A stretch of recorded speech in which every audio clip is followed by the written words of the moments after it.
अनेक चांगले लोक जे आहेत हे कोणी भक्ती मार्गाकडे आहेत, कोणत्या माध्यमातून. म्हणजे काल रामदेव बाबांच्याबद्दल मी सांगितलं की त्यांनी मार्केटिंग चांगलं केलं, पण त्याच्यामुळे ह्या जगामध्ये मोठ्या प्रमाणामध्ये योग हा विषय सुरू झाला ना. आणि योगाचं असं आहे की जरी यम नियम आसन प्राणायाम प्रत्याहार धारणा ध्यान समाधी या मार्गाने गेलं तर समाधीपर्यंत पोहोचाल, हे बरोबर आहे. पण कुठूनही काहीही पकडलं म्हणजे परमेश्वर असं सांगतात की तुम्ही कोणते माझंच पूजन करा असं सांगत नाही परमेश्वर. तुम्ही कोणाचंही पूजन केलं तरी शेवटी ते पूजन माझंच आहे असं मी समजतो आणि मी त्याला त्या पूजेविषयीचं आकर्षण त्याच्या मनात निर्माण झालं असेल तर त्याला मी अत्युच्च कोटीला नेऊन ठेवण्यासाठी मदत करतो, हे सांगतं. त्याच्यामुळे परमेश्वर जे आपल्याला मदत करते या सगळ्याच्यामध्ये, ह्यामुळे कुठूनही गेलं म्हणजे या अष्टांग योगातून कुठूनही कशालाही पकडलं तर शेवटी मार्ग तो कुठे ना कुठे मिळतोच. तुम्ही आसन कराल तर हळूहळू शेवटी कधीतरी असं वाटायला लागतं की नाही अरे आपण आसन प्राणायाम करतो हे आपण याच्यामध्ये चांगलं वागलं पाहिजे असं वाटायला लागतं त्याला, खोटं बोलू नये असंही वाटायला लागतं त्याला, आपण कोणावर राग करू नये असंही वाटायला लागतं त्याला, हळूहळू होतो. पण शेवटी होतं काय माहिती आहे का, आपल्या शरीरामध्ये गडबड कशी आहे.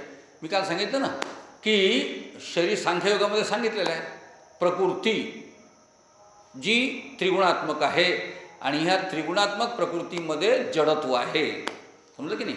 तर ह्या जडत्वामुळे काय होतं की शेवटी आपला स्वभाव, तुम्हाला सांगतो ना, कोणी एखादा सद्गुरू असतं सकाळी सकाळी समजा चांगलं उठला, छान ब्राह्ममुहूर्तावर उठला, परमेश्वराची पूजा वगैरे केली तर त्याच्या मनामध्ये एक चांगला भाव निर्माण होतो, नाही का. म्हणजे ह्या तीनही गुण, हे सत्व रज तम तीनही गुण कुठे बाहेर नाही आहेत, ते आपल्याच मनामध्ये आहेत, आपल्या शरीरामध्ये आहेत. प्रकृती प्रत्येका ठिकाणी त्यांनी हे गुण दिलेले आहेत. याच्यामध्ये काय होतं, एखादा सद्गुरू असतो ते चांगला आहे तर सकाळी सकाळी त्याला चांगले विचार येतात. मग त्याला विचार होतो की आपण काल एका माणसाने आपल्याला एका व्यक्तीने मदत मागितली होती, आपण त्याला केली पाहिजे बा, असं सकाळी सकाळी त्याच्या मनात विचार येतो आणि तो त्या विचारत राहतो की त्याला मदत केली पाहिजे. आणि मग दुपारी छानपैकी कुठेतरी छान जेवण वगैरे झालं, म्हणजे काय पाहुणचाराला गेला असेल तर मग वडे काय भजे वगैरे तेलकट वगैरे थोडं झालं की मग त्याच्या मनात परिवर्तन होतो. मग राजसभाव त्याच्या मनावर प्रभाव टाकायला सुरुवात करतो. मग हा विचार करतो की ठीक आहे आपण त्याला मदत केलेली आहे, त्यांनी मदत करायला पाहिजे, पण त्यांनी आपल्याला तर कधीच मदत केली नाही, मग आपण कशाला मदत करावी त्याला, फालतू गोष्टी आहेत. हा इथे राजसभावाचा प्रभाव निर्माण होतो. बघा, आणि मग अशा विचारात तो संध्याकाळी जातो आणि संध्याकाळी त्याला कोणी म्हटलं की आज आपण एखाद्या बारमध्ये बसून जाऊ, मग हा म्हणतो चला बारमध्ये बसू. आणि बारमध्ये मग त्याने असं घेतलं की त्याच्यात मग तामसी भावाचा प्रादुर्भाव होतो आणि तो म्हणतो वो आदमी क्या बताएगा मेरे को, वो मदत मांगने के लिए आया था, उसने मेरे को कभी मदत किया, अपना तो काम है, उसको पूरी तरह से बर्बाद कर देंगे आपण. हा विचार हे सर्व झाल्यानंतर येतो आणि पिल्यानंतर तर हा विचार खूप प्रकर्षानं, म्हणजे त्याच्यामध्ये तुम्ही असा ना असा पिल्याला माणूस नाही का असा खूप आडवा तिडवा कोणाला शिवाय देत बोलतो, कारण तामसी भावाचा प्रादुर्भाव मोठ्या प्रमाणात होतो. तर आपल्या शरीरामध्ये हे तामसी राजसी भाव आहेत, त्याच्यामुळे कुठूनही गेलं तरी आपण या सर्व चक्रामध्ये अडकलेलो असतो. तर हे समजा जर आपल्याला सुरू करायचं असेल तर आपल्याला ह्या 3 मार्ग जातात, हे भगवद्गीतेमध्ये सांगितलं आहे. आता या भगवद्गीता जी आहे ती सुंदर विषय आहे. याच्यामध्ये अडचण अशी आहे की भगवद्गीतेमध्ये जो विषय आहे तो थोडासा कंटाळवाणा वाटतो आपल्याला. म्हणजे तुम्हाला सांगू का, भगवद्गीतेवर खूप असे कोणी बोललेलं किंवा असा कार्यक्रम झालेला मी पाहिला नाही. भागवतांमध्ये होते, 7 दिवसाचं भागवत होतं, पण 7 दिवसाचं भागवत लोक करतात. आता शिवपुराण सुरू झालं आहे, शिवपुराण करतात, हे सर्व होतं. त्याच्यामध्ये कथाभाग खूप असतो आणि जे कथाकार असतात, भागवत कथाकार वगैरे असतात, ते असे कथेला वगैरे छानपैकी रंगवून सांगतात. मग भजन वगैरे असतात, लोक मग नाचायला लागतात वगैरे वगैरे वगैरे, ते सर्व तिच्यामध्ये आनंदाचा विषय असतो. भगवद्गीतेची अडचण आहे, हिच्यामध्ये कथा नाही आहे, हिच्यामध्ये शुद्ध ज्ञान आहे. त्याच्यामुळे आपल्याला माहीत आहे ना, आपण लहान पोराला जसं शिकवतो, अरे अभ्यास कर, तो कंटाळा करतो त्याला. मग तो सांगतो मी अभ्यास नाही करत, मला एखादी कथा सांग ना तू छानपैकी.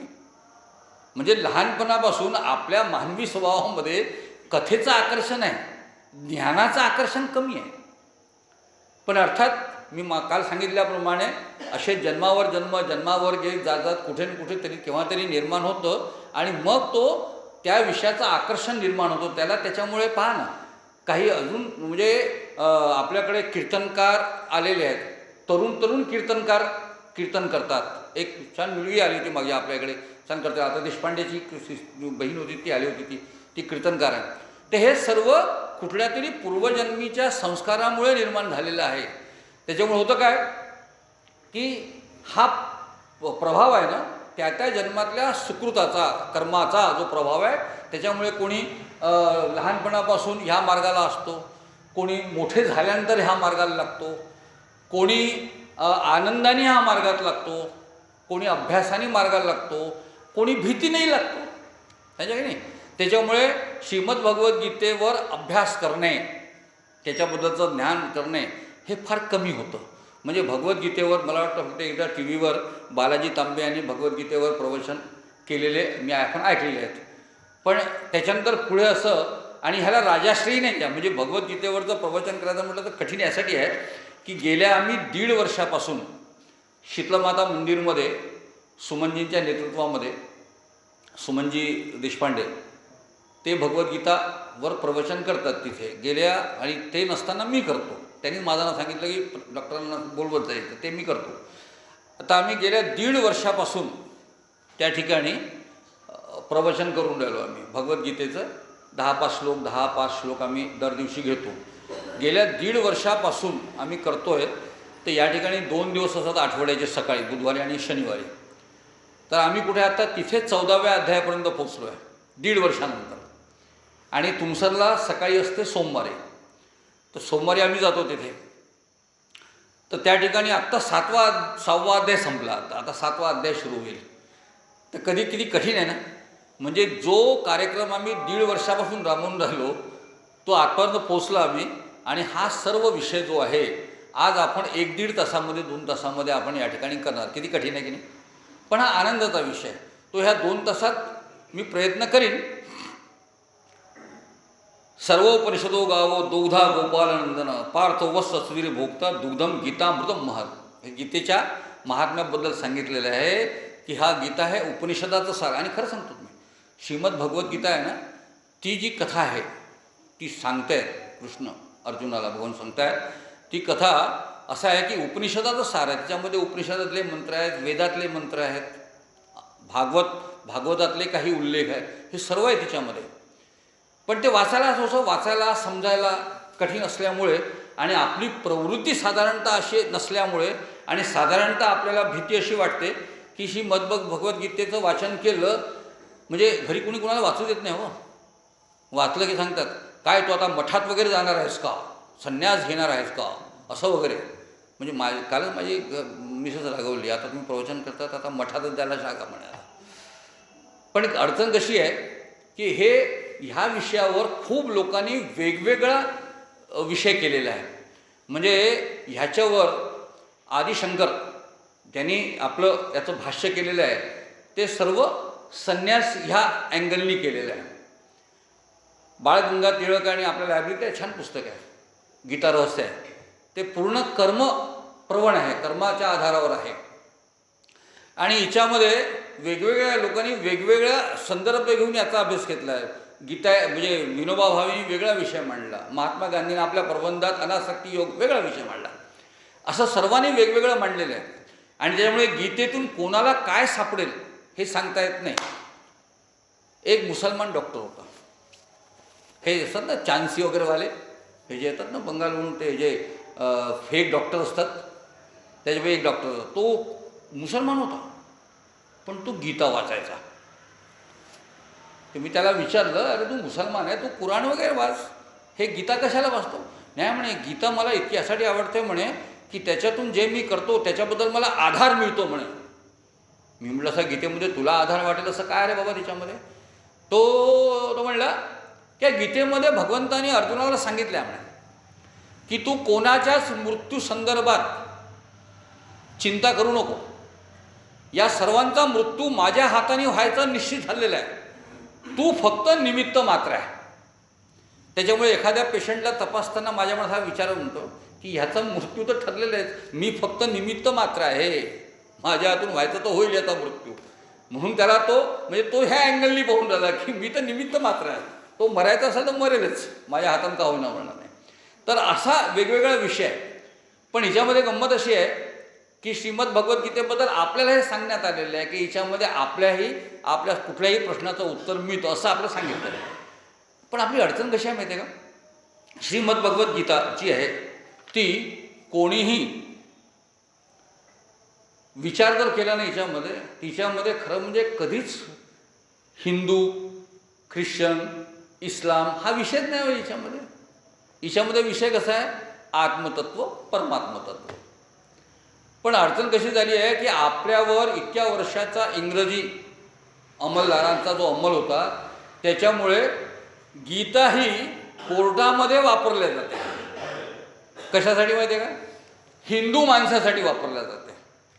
म्हणजे गीतेमध्ये हा ठेवून आपण चित्रपटात पाहतो ना, गीता पे हात कर्म सच सच बोलून. अरे मला कळत नाही ते गीता कशाला वापरलं जाते. काय गीता काय हिंदूचं धर्मशास्त्र नाही हो, केवळ हिंदूचं धर्मशास्त्र नाही आहे. फक्त त्या कुराणवर मुसलमान ठेवेल, बायबल ठेवेल आणि म्हणून. आणि नेहमी म्हणतो मी त्या एवढ्या दिवसाच्या म्हणजे पाश्चात्यांच्या परिणामामुळे आपण ह्याला हिंदू धर्माचं एक प्रतीक मानतो.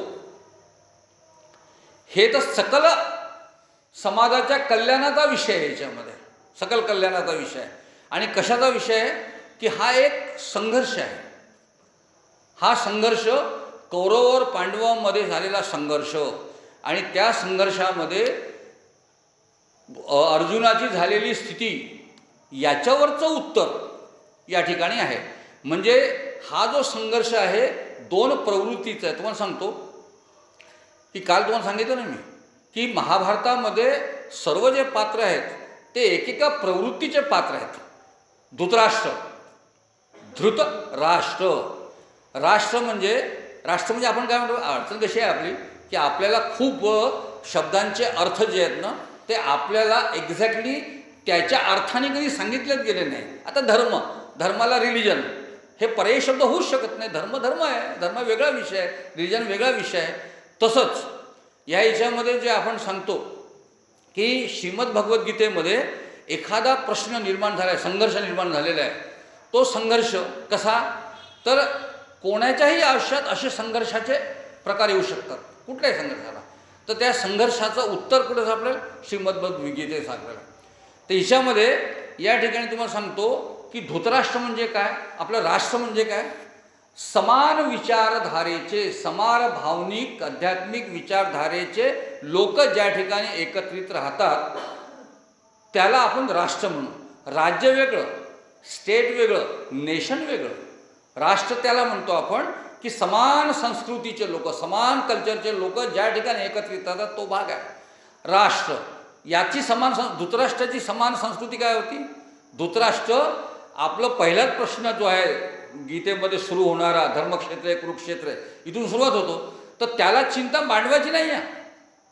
माझे कौरव काय करतात हे सांग संजया, बरोबर आहे, इथून सुरुवात होतं. तर याच्यामध्ये त्याचा विचार फक्त आपल्या राष्ट्रापुरता म्हणजे आपल्या परिवारापुरता जो विषय करतो तो पक्का ठाम आहे म्हणून धृतराष्ट्र. आणि असा जो व्यक्ती जो केवळ आपल्या विचारात असो, आपल्याच परिवाराची, आपल्या स्वार्थाचा जो विचार करतो त्याला सहधर्मचारिणी जी मिळते ती सुद्धा विवेक नष्ट झालेली अशी मिळते. आणि विवेक नष्ट झाल्याचं प्रतीक म्हणजे तिच्या डोळ्यावर पट्टी आहे गांधारी, ती म्हणजे विवेकहीन व्यक्ती. आणि अशा संयोगातून निर्माण झालेले विकार म्हणजे हे कौरव आहेत. हे सर्व 100 जे विकार आहेत ना ते विकार आहेत तिच्यामध्ये. आणि ह्या विकारामध्ये तुम्हाला सांगतो त्या धृतराष्ट्राची एक मुलगी कौरवांमधली म्हणजे धृतराष्ट्राच्या 100 पुत्रांमध्ये एक मुलगी असते. तिचं नाव काय माहिती आहे का तुम्हाला? तिचं नाव आहे दुःशिला, जरासंधाची पत्नी ती दुःशिला. आता मला सांगा दुःशिला हा शब्दप्रयोग बरोबर वाटतो का? आपण आपल्या पोरीचं नाव कधी दुःशिला ठेवू का? ते शिला ठेवू आपण, दुःशिला नाही ठेवणार. म्हणजे जो दुःशिला आहे कारण ती एक प्रवृत्तीचा परिचय आहे काय. आणि अशा विकारांना संपवण्यासाठी म्हणून पंचमहाभूतात्मक 5 पांडव आणि त्याच्या रथावर बसलेला श्रीकृष्ण भगवंत आपण बसलेले आहेत, हे हे संघर्ष करतील आणि ह्या विकारांना पूर्णपणे संपवतील, अशी ही जी कल्पना आहे ती या महाभारताची कल्पना आहे. आणि हे तिच्यातून आणि म्हणून मग तिच्यामध्ये काय होतं, पहिला अध्याय सुरू होतो धर्मक्षेत्र कुरुक्षेत्र, आणि हिच्यामध्ये म्हणजे आहे धर्मक्षेत्र कुरुक्षेत्र समवेतायुष, इथून सुरुवात होतं आणि शेवटला जो श्लोक आहे त्या श्लोकामधला सर्वात शेवटला सर्व काय नितिर्मतीर मम, नितिर्मतीर मम म्हणजे पहिला ध, दुसरा शेवटला म, या दोघे शब्दामध्ये एकच शब्द बनतो, तो म्हणजे धर्म. म्हणजे पहिल्या शब्दा आणि शेवटल्या शब्दामध्ये जो धर्म आहे त्या धर्माचं पूर्ण विवेचन जे आहे हे या श्रीमद भगवद्गीतेमध्ये आहे. आता याच्यामध्ये पहिल्याच याच्यामध्ये जो आपण प्रश्न पाहिला ना, तर पहिला अध्याय म्हणजे गीतेतलं जे ज्ञान सुरू होतं ना ते दुसऱ्या अध्यायापासून. पण पहिल्या अध्यायामध्ये दुर्योधन विचारतो भीष्माला की कसं हे आपले सेना कशा आहेत पहा, पांडवाच्या सेना कशा आहेत त्या पहा, खूप श्रीमंत आहे. मग लोक शंख वगैरे वाजवतात. तिच्यामध्ये मग तो आपल्या लोकांना सांगतो की आपले सेनापती भीष्म आहेत, ह्यांची काळजी करा. म्हणजे गंमत अशी आहे की दुर्योधनाचा अहंकार कसा आहे, भीष्म हा त्या युद्धाचा सेनापती कौरवांकडनं, तो महापराक्रमी भीष्म पितामह महापराक्रमी ज्याला इच्छामरण, त्याची काळजी इतर लोकांना घ्यायला दुर्योधन सांगतं. हे हास्यास्पद आहे, पण हिच्यातून त्याचा अहंकार लक्षात येतो आणि भीष्माबद्दलचं त्याचा अविश्वास त्याच्या मनात जो आहे तो त्याचं प्रगटीकरण आहे. आणि गंमत अशी आहे, हे सर्व होत असताना सर्व 18 अक्षोणी सेना एकमेकाच्या समोर उभ्या आहेत युद्धासाठी. आणि अशा वेळेस अर्जुन येतो. खरं म्हणजे हे युद्ध सर्व मार्ग समजवत्याचे संपल्यानंतर आपल्या अंगावर कोसळलेलं ही आपदा आहे, कृष्णाच्या आणि पांडवांच्या अंगावर कोसळलेली. आणि हे सर्व समजोता झाल्यानंतर तो अजिबात एक 5 गावं द्यायलाही तयार नाही या पांडवांना. त्याच्या विरोधामध्ये आता हे झालेलं आहे युद्ध. आता अर्जुनाला हे माहीत आहे ना की मला युद्ध लढायचं आहे. त्याने आपल्या 8 अक्षोहिणी सेना 7 अक्षोहिणी सेना मागवलेल्या आहेत हे माहीत आहे, समोर कोण आहे हे माहीत आहे. आता या ठिकाणी एक भगवद्गीतेमध्ये एक सुंदर श्लोक आहे. हे सर्व आल्यानंतर अर्जुन येतो कृष्णाबरोबर, भगवंताबरोबर येतो आणि तिथे तो म्हणतो सेनेयो उभयमध्ये रथ मी साप अच्युत, सेनेच्या मध्ये माझा रथ तू घेऊन ये अच्युत. हे कृष्ण माझा रथ सेनेच्या गंमत आहे नाही. खरं म्हणजे सेनेच्या एका बाजूला उभा राहूनही तो पाहू शकतो ना समोर कोण कोण आहे, त्याला माहीत आहे ना. मग 2 सेनेच्या मध्ये त्या रथाला आणणे याच्यात काय कन्सेप्ट आहे, तर याच्यातला कन्सेप्ट असा आहे की आपण आपल्याही जीवनामध्ये नेहमी कुठल्याही संघर्षामध्ये, समस्येमध्ये, प्रश्नामध्ये आपण नेहमी मध्ये त्रिशंकूसारखे येऊन उभे राहतो. हे कळत नाही आपल्याला की हे करावं की ते करावं, हे करावं की ते करावं, हे करावं की ते करावं. असा जो प्रश्न येतो तो प्रत्येक माणसाच्या मनामध्ये येतोच. त्याच्यामुळे हा जो महाभारतातलं युद्ध आहे हे प्रतीक आहे. हे महाभारतातलं युद्ध सदैव आपल्या आयुष्यात, आपल्या समाजामध्ये, आपल्या जीवनामध्ये, आपल्या परिवारामध्ये, इव्हन आपल्यामध्ये सुद्धा सतत घडत राहतं. आणि आपण नेहमी, आणि तुम्हाला सांगू का कन्फ्युजन कसं असतं, समजा मी आता गांधी चौकात उभा आहे, मला माझा प्रश्न आहे की मला कलेक्टर ऑफिसमध्ये जायचं आहे, एक माझं काम आहे आणि घरी सांगितलेलं आहे की तुम्ही महिला समाजमध्ये जाऊन हे घेऊन या. मी त्यात विचार करतो की मी काय करू, इकडे जाऊ की तिकडे जाऊ, तिकडे जायचं इकडे जायचं. कन्फ्युजन, मी किती साधं कन्फ्युजन सांगून राहिलो. तसे अनेक कन्फ्युजन, अनेक प्रश्न आपल्या आयुष्यात घडत राहतात. भावाबद्दलचा झगडा असतो, प्रॉपर्टीचा झगडा असतो, तिच्यामध्ये मी भावाबरोबर लढू की नको लढू, कोर्टात जाऊ की, आहे ना, अनेक प्रश्न येतात. पण मी साधं उदाहरण सांगितलं. अशा वेळेस समजा कोणी आपल्या पाठीमागे उभा झाला आणि हळूच सांगितलं असं कारण कलेक्टर ऑफिसवर जाऊ नये आणि मग शाळेत जा, माणूस पटकन तिकडे जातो. त्याला कोणीतरी सजेशन दिलं की त्याच्याप्रमाणे तो मग वागतो. तर हा रथ जो आहे असा मध्ये आणून, समजलं की नाही, जेव्हा कृष्ण भगवंताला म्हणतो अर्जुन की आता रथ मध्ये ने, आणि तो पाहतो आणि तिथं त्याच्या मनात विचार निर्माण होतो.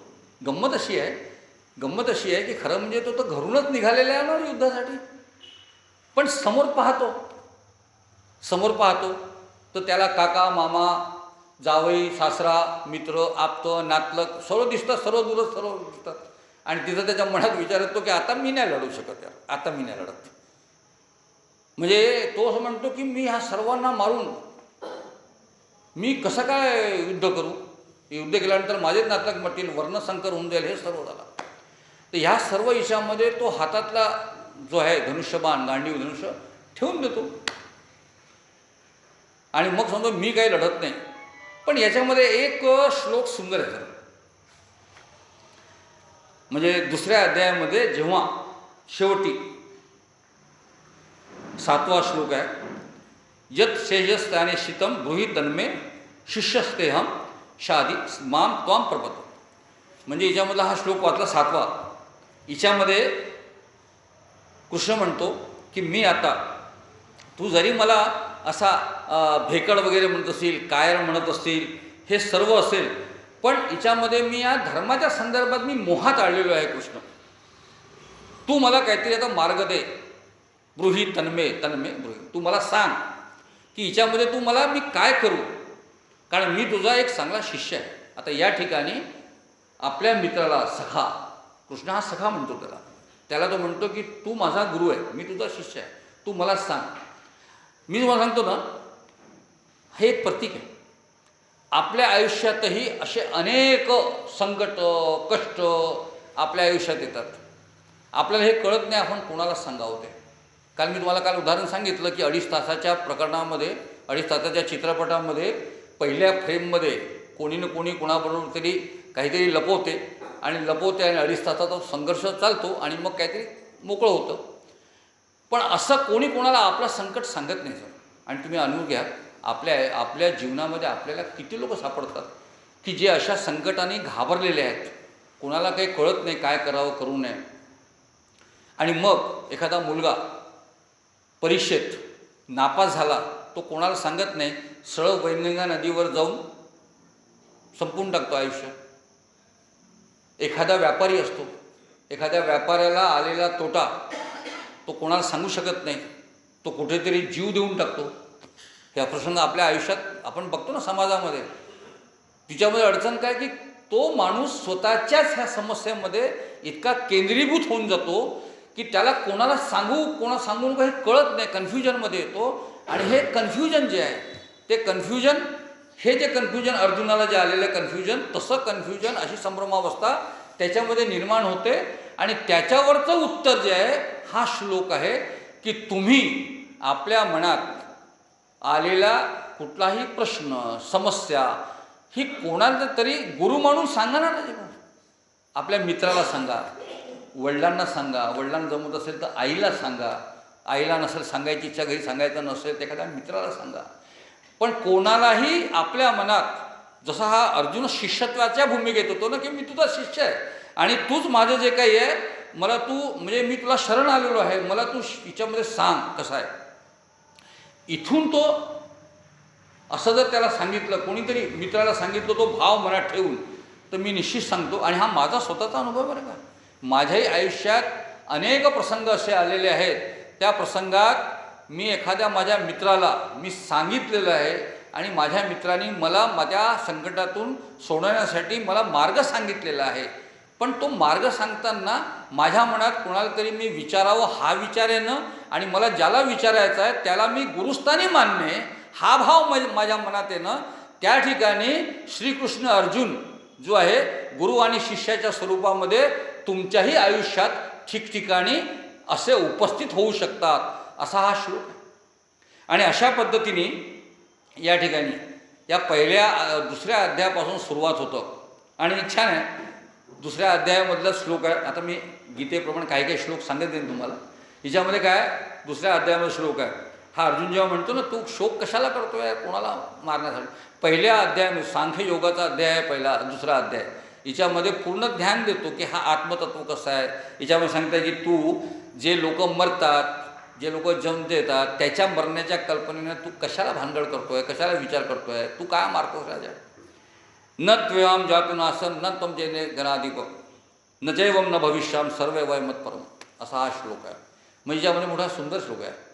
याच्यामध्ये असं म्हणतात की न त्वेवाम जातु नासम, तू आधी नव्हता असं नाही, म्हणजे मी आधी नव्हतो असंही नाही, मी नंतर राहणार नाही असंही नाही. भविष्यामध्ये पहिले हे असे लोक नव्हते, राजा लोक, असंही नाही, आणि हे राजा लोक भविष्यात राहणार नाही असंही नाही. मी हा श्लोक वाचताना माझ्या मनात प्रश्न आला की कृष्णाने साधकाने सांगितलं हो की मी पहिलेही होतो, पुढे राहीन. हे राजा लोकही पहिले होते, पुढे राहीन. साधं आहे की नाही? पण गीतेच्या पहिल्या दुसऱ्या अध्यायातून हे सांगण्याचा प्रयत्न करून राहिले परमेश्वर. तिथं त्यांनी ते सांगतायत की मी पहिले नव्हतो असं नाही, म्हणजे दोन नकारात्मक शब्द घेऊन एक सकारात्मक वाक्य निर्माण होणं. हे का होतं माहिती आहे का? याचं कारण असं आहे की ह्या याच्यामध्ये दोन नकारात्मक यासाठी घेतलं की समजा भगवंत म्हणले असते की मी पहिले होतो आणि नंतरही राहील, हिच्यामध्ये अहंकाराचं प्रदर्शन आहे की नाही. मी पहिले होतो मग मी राहीन, राजे लोकही पहिले होते नंतर राहतील, हिच्यामध्ये अहंकार आहे. हा अहंकार गीतेच्या ज्याला संपवण्यासाठी म्हणून हा पूर्ण भगवद्गीतेचा जो ज्ञान आहे त्याच्या प्रारंभीच असा हा विषय अहंकाराचा टाकणे हे योग्य नाही आहे. म्हणून अशा पद्धतीचं हे वाक्य आहे. या सर्व याच्यामध्ये माहिती आहे का तुम्हाला, अशा पद्धतीने भगवंत कृष्णाला सांगतात पहिल्या अध्यायामध्ये, पहिल्या दुसऱ्या अध्यायामध्ये सांख्य वगैरे सांगतात. आणि किती प्रलोभन देतात परमेश्वर. त्याला सांगतात हतो वा प्राप्स्यसी स्वर्गम जित्वा तू भोक्षसे महिम, म्हणजे तू समजा या युद्धात जिंकला, मेला, तर तुला स्वर्गाचं राज्य मिळेल. हतो वा प्राप्स्यसी स्वर्गम जित्वा तू भोक्षसे महिम, तर जिवंत जगला आणि जिंकलं तू, तर तू ह्या भूतलाचा मही म्हणजे भूतलाचा राजा होशील. तू कशाला लढतो करतो, म्हणून तू युद्धाय कृतनिश्चय लढ. पण तो तिच्या पहिल्या 2 अध्यायामध्ये याला दुसऱ्या अध्यायामध्ये ह्याच्या मनात प्रश्न निर्माण होतात की मी कशाला लढू. त्याचं हे उत्तर हळूहळू सांगतोय तो. आणि मग दुसऱ्या अध्यायामध्ये पूर्ण सांख्ययोग आहे. आणि तुम्हाला सांगतो ह्या हिच्यामध्ये भगवद्गीतेमध्ये संन्यास हा जो शब्द आहे ना, हा ज्ञानासाठी आलेला आहे. आपल्या माहितीप्रमाणे मी म्हटलं ना, आपले शब्द एक्झॅक्टली भाषेत आपल्याला कळत नाही. आपण संन्यास म्हणजे सर्वसाधारणप्रमाणे काय समजतो, संन्यास म्हणजे सर्व घरदार सोडसाळ करून जंगलात जाणे है ना, संन्यास म्हणजे. नाही, संन्यास हा शब्दाचा अर्थ काल मी सांगितलं, संजीवन समाधी मतलब सम्यक जीवन समाधी. तसंच संन्यास सम्यक न्यास म्हणजे म्हणजे संन्यास. सम्यक न्यास म्हणजे काय, तुम्ही आपल्या चिंतनामध्ये एक व्यवस्थित पद्धतीने प्रतिष्ठापित होतात, सम्यक रीतीने प्रतिष्ठापित होतात. न्यास म्हणजे प्रतिष्ठापन. तुम्ही विचाराने, आत्म्याने, तत्त्वज्ञानाने व्यवस्थित प्रतिष्ठापित होणे म्हणजे सम्यक नास. तर ह्या सम्यक नासामध्ये संन्यास समजायचा नाही. सांख्य म्हणजे संन्यास. तर 2 पद्धतीचे आहेत. मी संन्यासाच्यामध्ये सांगतो की हिच्यामध्ये माझ्या असं लक्षात आलं की 6व्या अध्यायामध्ये एक श्लोक आहे, अनाश्रित कर्मफलम कार्यम करोति य स्वसन्यासीच योगीच न निराग्ने न चाक्रिय. हिच्यामध्ये हा श्लोक असा आहे, हिच्यामध्ये म्हणतात की अनाश्रित कर्मफलम, संन्यासी कोण, स्वसन्यासीच योगीच. तो संन्यासी, तो योगी कोण, तो नाही जो सदैव अग्निहोत्र करतो, पूजापाठ तप तपस्वी करतो तो, किंवा अक्रिय बनून म्हणजे काही न करता जंगलात चालला गेलेला आहे बुवा, तो योगी नाही. योगी कोण, अनाश्रित कर्मफलम कार्यम कर्म करोति य, म्हणजे अनासक्त भावाने ज्याला आपलं ठरलेलं काम आहे तो ते करतो, तो संन्यासी, तो योगी. म्हणून तू योगी हो. तुझं काम काय? तू क्षत्रिय आहे ना. आपला वर्ण जो आहे त्या वर्णाप्रमाणे आपण आहोत. 4 वर्ण आहेत, ब्राह्मण, क्षत्रिय, वैश्य, शूद्र असे वर्ण आहेत. या वर्णामध्ये आपण जगतोय. तुझं काम आहे, तू क्षत्रिय आहे. क्षत्रियाचं कर्म जे आहे तू ते केलं पाहिजे. स्वधम निर्णय परधर्मो भयावं, म्हणजे याच्यामध्ये काही हिंदू ख्रिश्चन वगैरे नाही आहे. धर्म म्हणजे त्याचं जे स्वतःचं कर्म निश्चित केलेलं आहे तिच्यामध्ये तू कर. हिच्यामध्ये अडचण कशी झाली आहे याच्यामध्ये, आपल्या सर्व याच्यामध्ये आत्ताच्या हे याच्यामध्ये सर्व वर्ण हे झाले ना ते जातीमध्ये कन्वर्ट झाले वर्ण खरं म्हणजे. आणि याच्यामध्ये मी ब्राह्मणांना जास्त दोष देईन. कारण काय की त्यांनी आपला जो वर्ण आहे तो जाती म्हणून स्वीकार करून टाकलेला आहे. क्षत्रियामध्ये आता कोणी तुम्हाला क्षत्रिय म्हणताना दिसणार नाही, तुम्हाला कोणी शूद्र म्हणताना दिसणार नाही. आपली जात सांगतात. कोणी वैश्य सांगत नाही, तेली, कुणबी, कलार, मरार असं सांगतात ना. कोणी असं म्हणत नाही की मी वैश्य आहे म्हणून. कोणी हे म्हणत नाही मी शुद्ध आहे म्हणून. तो कोणी असा धोबी, अमुक तमुक असं नावी शिंपी असं सांगतात लोक. ब्राह्मण हा शब्द त्या आदिकालापासून जो आला आहे तो अजूनपर्यंत कायम आहे, म्हणजे की नाही. पण हा खरं म्हणजे वर्णाश्रम जे आहे ना ते खरं म्हणजे आपापलं कर्म आहे. म्हणून अर्जुनाला सांगतो भगवंत गीतेमध्ये सांगतात की तुझं कर्म जे आहे ना ते क्षत्रिय म्हणून करणं बाबा. ते जर केलं नाही तर तुझ्यावर पाप लागेल, तुझं नाव खराब होईल, तुझी प्रतिष्ठा खराब होईल. हे कर. आणि मग तिथून हळूहळू परमेश्वर ह्या सर्वांना सांगता सांगता हिच्यामध्ये एक मला छान वाटतं, काही काही श्लोक छान वाटतात. ना दत्ते कश्चित पापम न चैवम सुकृतम वेदो. सुंदर श्लोक आहे. ना दत्ते कश्चित पापम. परमेश्वर म्हणतात की मी कोणाचंही पाप घेत नाही, कोणाचंही पुण्य घेत नाही. ना दत्ते कश्चित पापम न चैवम सुकृतम वेदो. कोणाचं चांगलं कर्म मी माझ्या अंगावर घेत नाही. आणि हे आपण बघतो आयुष्यामध्ये, आपल्या जीवनामध्ये, की माणूस किती झाला तो कधी परमेश्वरावर हा बोल लावत नाही की त्यांनी मला ही गडगंज संपत्ती दिली बुवा, माझ्या पोरा हे घर माझं बांधलं आहे. तो सांगतो ना मी घर बांधलं, माझ्या पोरांना शिकवलं. सर्व चांगल्या गोष्टीचं श्रेय कोणताही माणूस स्वतःकडे घेतो. कोणत्याही चांगल्या गोष्टीचं मी केलं, मी निवडणुकीत लढलो, मी जिंकलो, मी आमदार झालो, मी खासदार झालो, मी श्रीमंत झालो, मी मेहनत केली. पुष्कळ लोक आपापलं कौतुक सांगतात की मी असं केलं. कोणी असं म्हणत नाही की हे सर्व परमेश्वरामुळे प्राप्त झालेलं आहे, असं म्हणत नाही. आणि कोणीही एखादा माणूस वाईटाकडे गेला, डुबला, समजा धंद्यात डुबला, लोकांनी धोका दिला, निवडणुकीत हारलो, यांनी बरोबर मदत नाही केली, म्हणजे कोणी मरण पावला तर त्या आजाराने मरण पावला, म्हणजे वाईट गोष्टीचंही श्रेय, अपश्रेय जे आहे ते परमेश्वराला कोणी देत नाही. तर परमेश्वराने एक छान कार्यक्रम केला याच्यामध्ये की मी कोणाचा पाप घेत नाही, कोणाचा पुण्य घेत नाही, हे सर्व तुझं आहे. आणि जर आपल्याला हे एकदा आपल्याला समजलं ना तर आपल्यालाही तेच म्हणता येईल की नाही. ना दत्ते कश्चित पापम न चैवम सुकृतम वेदो. आपणही तेच म्हणू, परमेश्वरा मी कोणाचं पाप घेत नाही, मी कोणाचं पुण्य घेत नाही, हे सर्व तुझं आहे. सब कुछ तेरा है, क्या लागे मेरा. म्हणजे आपणही ह्या सर्व गोष्टीचं स्वतःकडे न घेता परमेश्वराकडे आपण हे सर्व सोपवू शकतो. आणि परमेश्वराने फार मोठं आपल्याला आश्वासन दिलेलं आहे तिच्यामध्ये. परमेश्वराने अनन्या चिंतयन्तो माम ये जना पर्युपासते तेषाम नित्याभियुक्तानाम योगक्षेम वहाम्यहम. किती मोठा आश्वासन दिलेलं आहे माहिती आहे का आपल्याला, की जे अनन्य भावाने माझं चिंतन करतात, अनन्या चिंतयन्तो माम, जे माझी उपासना करतात, पर्युपासते तेषाम, त्या सर्वांना नित्याभियुक्तानाम योगक्षेम वहाम्यहम. मी त्या सर्वांचा योगक्षेम जे आहे ते त्याचं वहन करतो. एवढा मोठा आपल्याला आशीर्वाद दिलेला आहे. फक्त परमेश्वराचा आग्रह काय की अनन्य भावाने माझं चिंतन आणि उपासना करा, तेवढी करा, मी सर्व करतो. आणि पुढे सर्व याच्यामध्ये या भगवद्गीतेमध्ये परमेश्वर प्राप्तीचे असे एकूण 3 मार्ग सांगितलेले आहेत. पहिला मार्ग कर्ममार्ग, दुसरा मार्ग भक्ती मार्ग, तिसरा मार्ग ज्ञान मार्ग. या 3 मार्गामध्ये हे 18 अध्याय आहेत.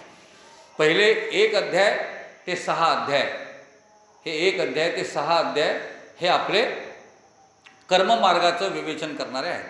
कर्ममार्गाचं 7व्या अध्यायापासून 12व्या अध्यायापर्यंतचा जो भाग आहे हा पूर्णपणे भक्ती मार्गाचा आहे. आणि 13व्या अध्यायानंतर 18व्या अध्यायापर्यंत सर्व विषय हे पूर्णपणे ज्ञानमार्गाचे आहेत. तर कर्ममार्गाचे जे आहेत तिच्यामध्ये मात्र परमेश्वराने अर्जुनाला सांगताना सांगितलं आहे की कर्ममार्ग म्हणजे काय, कर्मयोगी म्हणजे काय, जो आपली स्वतःची चिंता न करता आपल्या इंद्रियांवर कंट्रोल ठेवून जो दुसऱ्यासाठी अनासक्त भावाने दुसऱ्यासाठी मदत करेल तो कर्मयोगी. म्हणजे कर्मयोग सांगताना हा विषय परमेश्वराने विशेष करून सांगितलेला आहे की कर्मयोगी कोण, तर जो दुसऱ्यासाठी काही करतोय. आपली अडचण कशी आहे की दुसऱ्यासाठी करायला आपली इच्छा होत नाही, म्हणून परमेश्वराने सांगितलं आहे की मी सर्वदूर व्याप्त आहे. पहिल्या 6 अध्यायामध्ये परमेश्वर आपली ओळख करून देतात की मी सर्व ठिकाणी व्याप्त आहे, कणाकणांमध्ये व्याप्त आहे. म्हणजे काय हो, जसा मी आहे. 18व्या अध्यायामध्ये श्लोक आहे तो मम अंशे जीवलोके जीवभूत सनातन, 15व्या अध्यायामध्ये तो श्लोक. म्हणजे काय, माझेच अंश जे आहेत सनातन काळापासून ह्या सर्व भूतलावर प्रत्येक ठिकाणी आहे. कारण मी तुम्हाला सांगितलं अध्यात्म हा विज्ञानाच्या विषयामध्ये की आपल्याला वाटतं की हा गोलामध्ये हा जो गोल आहे पृथ्वीचा त्याच्यावर हे अवकाश आपल्याला जे दिसतं ना, हे अवकाश जे आहे ते पोकळी असं वाटतं. पोकळी नाही आहे. ही जर पोकळी असती ना तर सूर्याचा प्रकाश आपल्यापर्यंत पोहोचूच नसता शकला. सूर्याच्या प्रकाशाला एक एक पायरी पायरी पायरी पायरी उतरत उतरत आपल्यापर्यंत पोहोचावं लागतं. आणि ही पायरी म्हणजे काय, त्याला वैज्ञानिक भाषामध्ये इथर म्हणतात, पण मी म्हणतो ते परमात्म तत्व आहे. या पूर्ण जगतामध्ये पसरलेलं परमात्म तत्व आहे, ज्याच्यामुळे परमेश्वर आपल्यापर्यंत पोचतो आणि आपल्याला परमेश्वरापर्यंत पोचता येतं. म्हणून जर असा जर विषय असेल तर शेवटी तुम्ही आणि मी कोण आहे हो, विचार करा. की जर त्याचाच अंश माझ्यामध्ये आहे आणि त्याचाच अंश तुमच्यामध्ये आहे तर शेवटी कोण आहोत आपण. मी आहे तर मी माझाच प्रतिबिंब म्हणून तुम्ही आहात ना.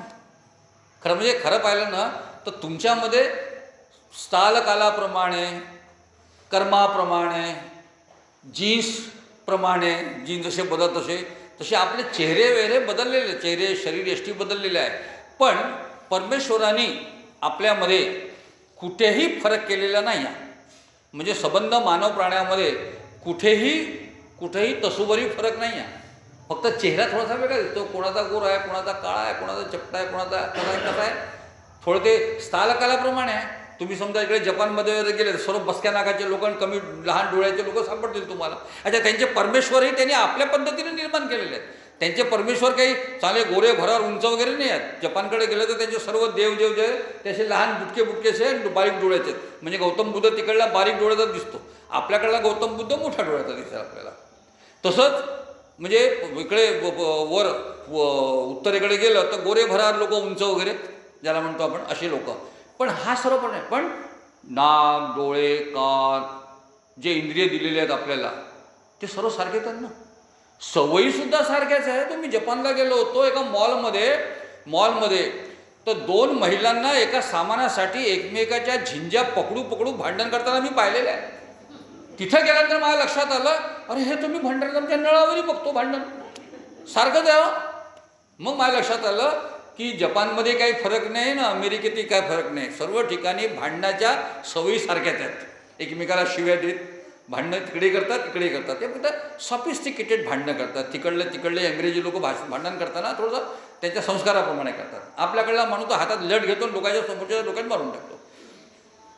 तर हे सर्व सवयीचे सारखे आहेत. तर शेवटी काय, समोरच्यामध्ये माझ्यामध्ये तसा काही फरक नाही आहे. कोणताही माणूस हे माझंच प्रतिबिंब आहे असं आपण समजलं समजा तर गडबड नाही होणार. कारण की बघा ना, आरशामध्ये आपलं प्रतिबिंब पहा. त्या आरशामध्ये आपण पाहिलं स्वतःला तर मी जसा करतो तसा तो समोरचा करतो की नाही. आरशामध्ये जर बघितलं तर मी हात वर गेला तर तो हात वर करतो.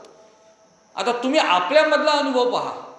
तुम्ही एखाद्याला म्हटलं क्यू बे तर तो चोब्बे म्हणेल. तुम्ही अरे म्हणा तो का रे म्हणेल. शेवटी प्रतिध्वनीच आहे ना आपला तो. आपण जसं समोरच्याला म्हणू तसं तो करेल. आपण एखाद्याला तू किती चांगला म्हणून पहा तुम्ही, म्हणजे फार कठीण आहे एखाद्या समोरच्याला चांगला म्हणायला. कारण सगळं माहिती आहे का, आपण प्रथम पुरुषी आपण खूप चांगले असतो. मी की नाही बहुत चांगला माणूस आहे मी, आणि समोरचा जर असेल आपल्यासमोर तूही चांगलाच आहे, पण दोघाचं एकमत याच्यावर होते हा जो तिसरा आहे ना, जो आपल्यापासून दूर आहे तो हरामखोर आहे. आपण त्याच्याबद्दल म्हणतो, पण एक दुसऱ्याला आपण शक्यतो चांगलं म्हणतो. 5 वैद्य की लगेच त्याला वाईट म्हणायला आपण मोकळी होतो वाटलंच.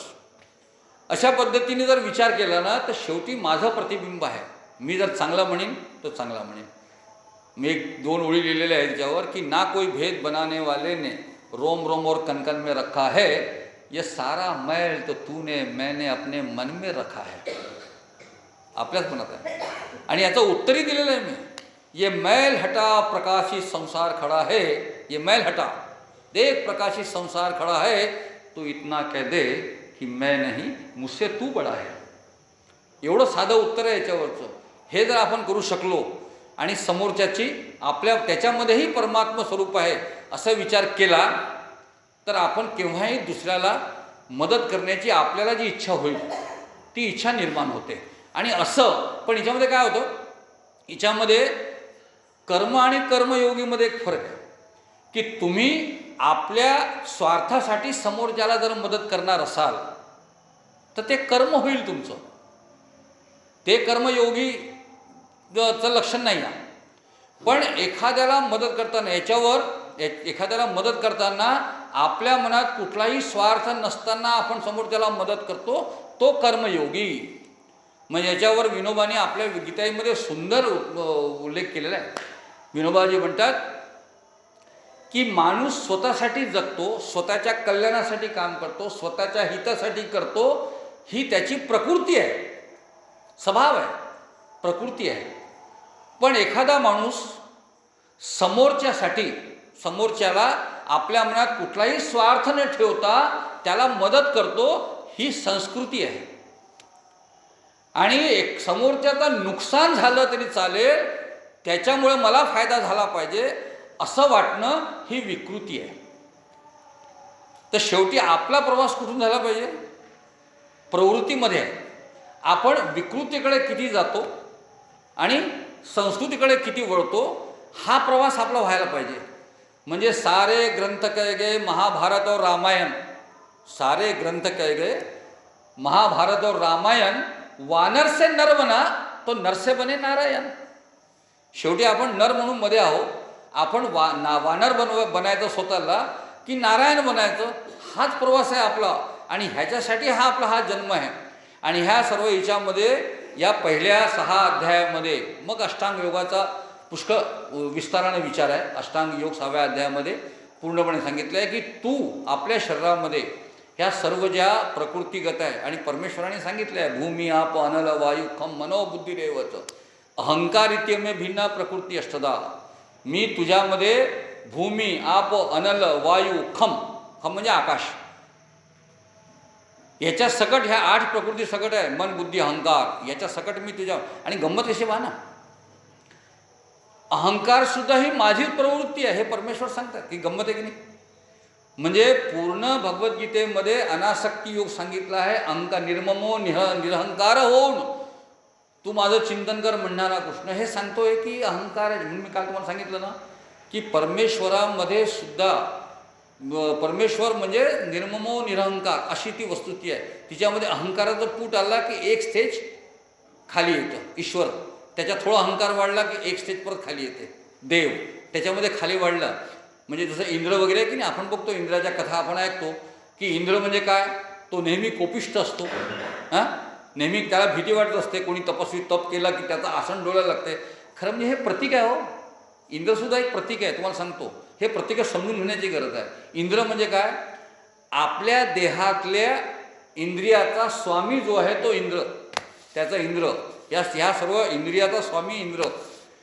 आणि ह्याच्यामध्ये त्याचं आसन केव्हा डोलते माहिती आहे का, जेव्हा कोणी तपस्वी तप करायला लागतो. म्हणजे काय, आपण जे आहे आपण जेव्हा चांगलं वागायला लागणार तो इंद्र जो आहे तो इंद्रिय भोगामध्ये व्यग्र आहे, इंद्रिय भोगांमध्ये व्यग्र आहे. त्या भोगापासून जेव्हा विरक्त व्हायला जातो आपण आणि ठरवतो की आता आपण चांगलं करायला लागू, चांगलं खानपान करायला लागू, सात्विक अन्न खाऊ, सात्विक भाव मनात येऊ, असं जेव्हा तपस्व्याचं आचरण अंगीकारायला लागतो आपण, तेव्हा त्या इंद्रियाच्या स्वामी इंद्राचं आसन डोलायला लागतो, घाबरतो. आणि मग तो काय करतो माहिती आहे का, मनाला सांगतो की जा, याच्या मनामध्ये चंचलता निर्माण कर. ती मेनका नसते, ते मन असते, मन. त्याला मेनका हा शब्द लागलेला आहे. किंवा मग उर्वशी म्हणजे काय, उर म्हणजे हृदय. तर या हृदयामध्ये तू ही भावना चेतव चंचलतेची. आणि तुम्हाला माहिती आहे का, आपलं मन आणि बुद्धी, अहंकार, हे जे 3 तत्व आहे, हे 3 तत्व मोठे मजेदार आहेत. शेवटी माहिती आहे का, कोणाला माहिती आहे का, आपल्यामध्ये मनाचे 2 प्रकार असतात. मन असं आहे की एक मन जे आहे ते आपल्याला चांगलं काम करायला प्रवृत्त करतं. एक मन म्हणजे बघा ना, तुम्हाला मी सांगतो की सकाळी उठायचं ठरवलं असेल रात्री झोपताना, तर आपली झोप नेमकी त्यावेळेस उघडते की नाही. 5 वाजता उठायचं ठरवलं की आपली झोप उघडतेच. आणि मग हे दुसरं जे मन आहे ना, ते हळूच आपल्याला सांगते की 5 मिनटं आपण थोडंसं आधी उठलेलो आहोत, तर 5 मिनटं अजून झोपी गेलं तर काय करतं, आपण तर उठलेलेच आहोत ना, आता काय राहिलं. पण थोडीशी आता झोप, डोळा बंद करतो आणि थोडंसं हा जो दुसरा मन आहे ना, ही गडबड करते. म्हणून कृष्णाने म्हटलं की चंचल मन जो आहे याचा निग्रह मी कसा करू ते सांग. तर हा दुसरा मन जो आहे ना, तो आपल्याला चांगल्या गोष्टीपासून परावृत्त करतो आहे की नाही. एकच मन चांगलं करायला लावते, त्याचा दुसरा भाग आपल्याला वाईट करायला लावते. तर ही मेनका आहे. आणि हृदयात अशी चंचलता निर्माण झाली किंवा आपण तो तपस्वी आपला तप विसरून जातो परत इंद्रिय भोगामध्ये. मी काल सांगितलं ना की चांगला व्यायाम केल्यानंतर भगवानकडे जाऊन 2 आलूगुंडे काय होतं, त्याच्यात तोच प्रकार आहे ना हा तिच्यामध्ये. तर ते त्याला समजा याचा कंट्रोल कसा करायचा माहिती आहे का, अभ्यास आणि वैराग्य ह्या 2 गोष्टीने तुम्ही हे करू शकता. तर अभ्यास म्हणजे काय की दरवेळेस ठरवायचं की मला एक काम करायचं आहे, हे काम झालं पाहिजे, हा अभ्यास. त्याच्यासाठी अभ्यास सराव केला पाहिजे. दुसरं वैराग्य म्हणजे काय, कुठल्याही दुसऱ्या गोष्टी म्हणजे मनाने समजा सांगितलं की आता थोडंसं डोळे बंद करून झोपूनच जाणं, तर त्याला रागवता आलं पाहिजे आपल्याला. चूप, तू मला उठवलं ना, मी सांगितलं तुला आपल्याला उठायचं म्हणून, असं त्याला रागवलं ना, हे जेव्हा लक्षात येतं ना त्या मनाला. आणि तुम्हाला सांगतो की हे मन जे आहे ना, हे मन कुठलंही सजेशन एक्सेप्ट करते. आपलं मन जे आहे ना, तुम्ही सांगा, स्वतःला काही जर सांगायचं असलं म्हणजे चांगलं काम करायचं असेल तरीही मन सजेशन घेतं. पण काही लोकांचं काय, माझ्या काल बसमध्ये एक पोरगा होता, तंबाखू असा खात होता, असा तंबाखू असा हातात घेऊन तोंडात टाकला. मी म्हटलं तू काय करतो, हे तंबाखू नको खात जाऊ, ती सवयच नाही जाऊन राहिली म्हणे माझी. मी म्हटलं तू खाऊन राहिला तर तुला असं वाटत नाही का, नाही वाटते म्हणे मला, पण ती सवयच जाऊन राहिली. मी म्हटलं एक काम करणं, कुठलीही गोष्ट आपल्या शरीराला मनाला जर सांगितली असेल तर मन ते एक्सेप्ट करतं, पण ते सांगितलं पाहिजे ना, तेवढं ताकदीने. मी म्हटलं असं का, दरवेळेस तू हा खरा सोडा टाकताना हे वाईट आहे, हे मी खायला नको, मी हे खाणार नाही, मला हे सोडायचं आहे, असं सांगत जा म्हटलं. तू महिनाभर प्रयत्न कर, तर बरोबर तुझं हा जो प्रयोग आहे, हा प्रयोग तो जो आहे सक्सेसफुल होईल आणि तुझी सवय सुटेल. तो करेल ना करेल त्याच्यामुळे मी माझं सांगायचं काम केलं. तर हे आपल्या मनाचं जे सजेशन आहे हे जर आपण दिलं तर हे मन एक्सेप्ट करते.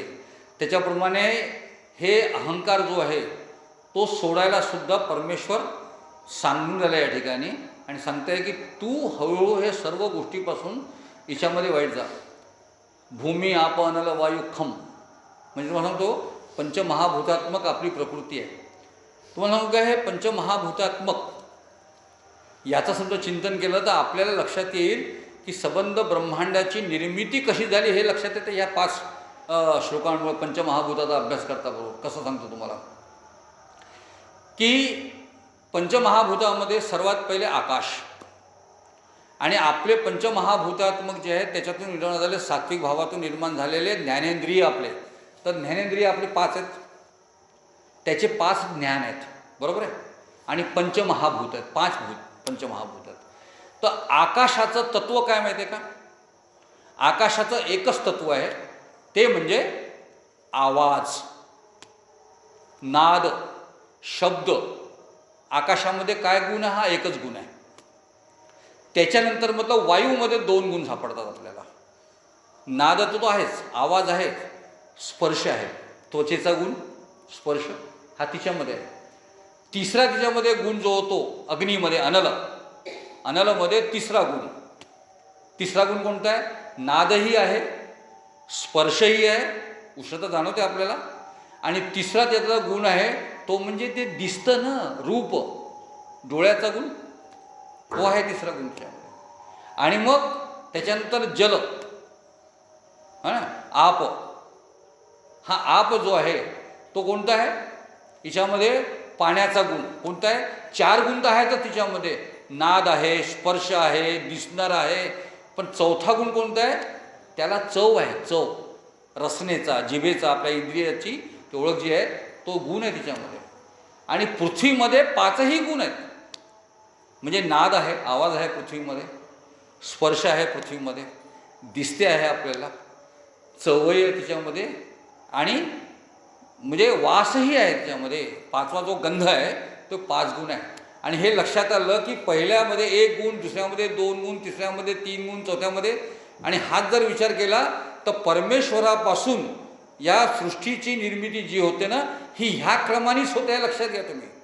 पहिले आकाश, तो स्थित आहे, त्याच्यात वायू निर्माण होतो, त्याच्यात अग्नी निर्माण होतो, त्याच्यानंतर जल निर्माण होतो, त्याच्यातून पृथ्वी निर्माण होते. आणि पृथ्वीवर म्हणजे आपल्या शरीरावर जसे हे केस, नख वगैरे निर्माण होतात, तसे या पृथ्वीमध्ये सर्व ज्याला म्हणतात वृक्ष वगैरे वगैरे, कीटक मुंडी सर्व इथून निर्माण होते. तर ह्या पृथ्वीचं ह्याच क्रमाने परमेश्वर, आणि असं म्हणतात परमेश्वर 11व्या अध्यायामध्ये सांगते की ज्या पद्धतीने मी प्रभव निर्मिती करतो त्याच पद्धतीने प्रलयसुद्धा करतो, त्याच पद्धतीने मी हे संपत समजतो.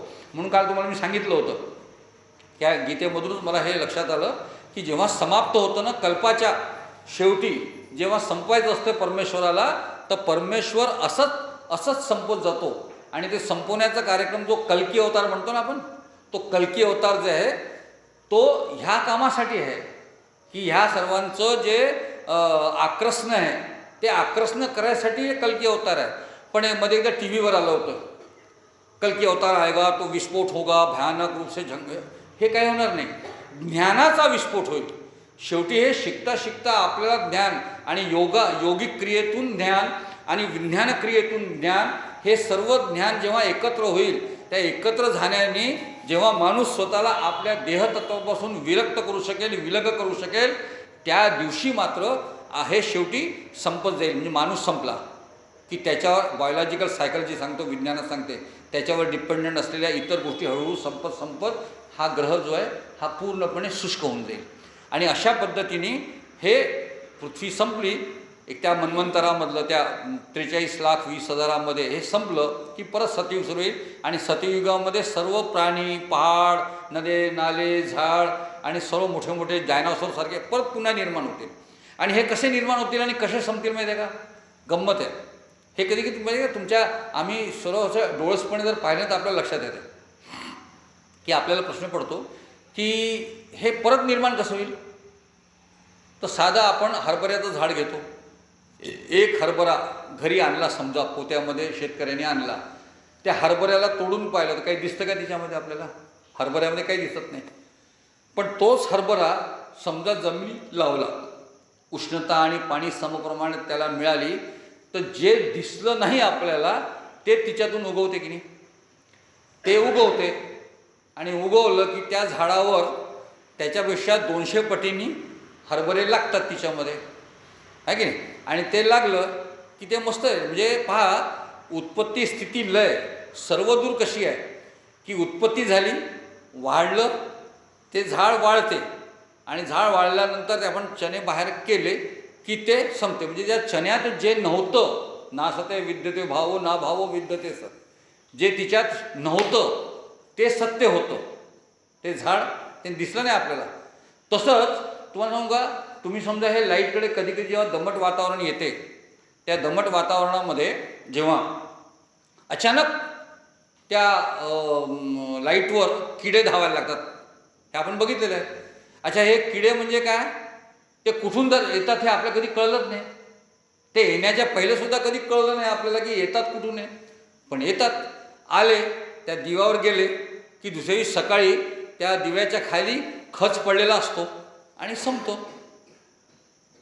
ते कुठून पुन्हा येतात हे आपल्याला माहिती नाही. त्याच्यामुळे हा भूतलावर प्राण्याची निर्मिती जी आहे ना, ती अशी बाहेरून कुठूनच होत नाही. हे सर्व सेल्स इथंच असतात डॉर्मंट अवस्थेमध्ये, हिच्यातूनच पुढची निर्मिती होत असते.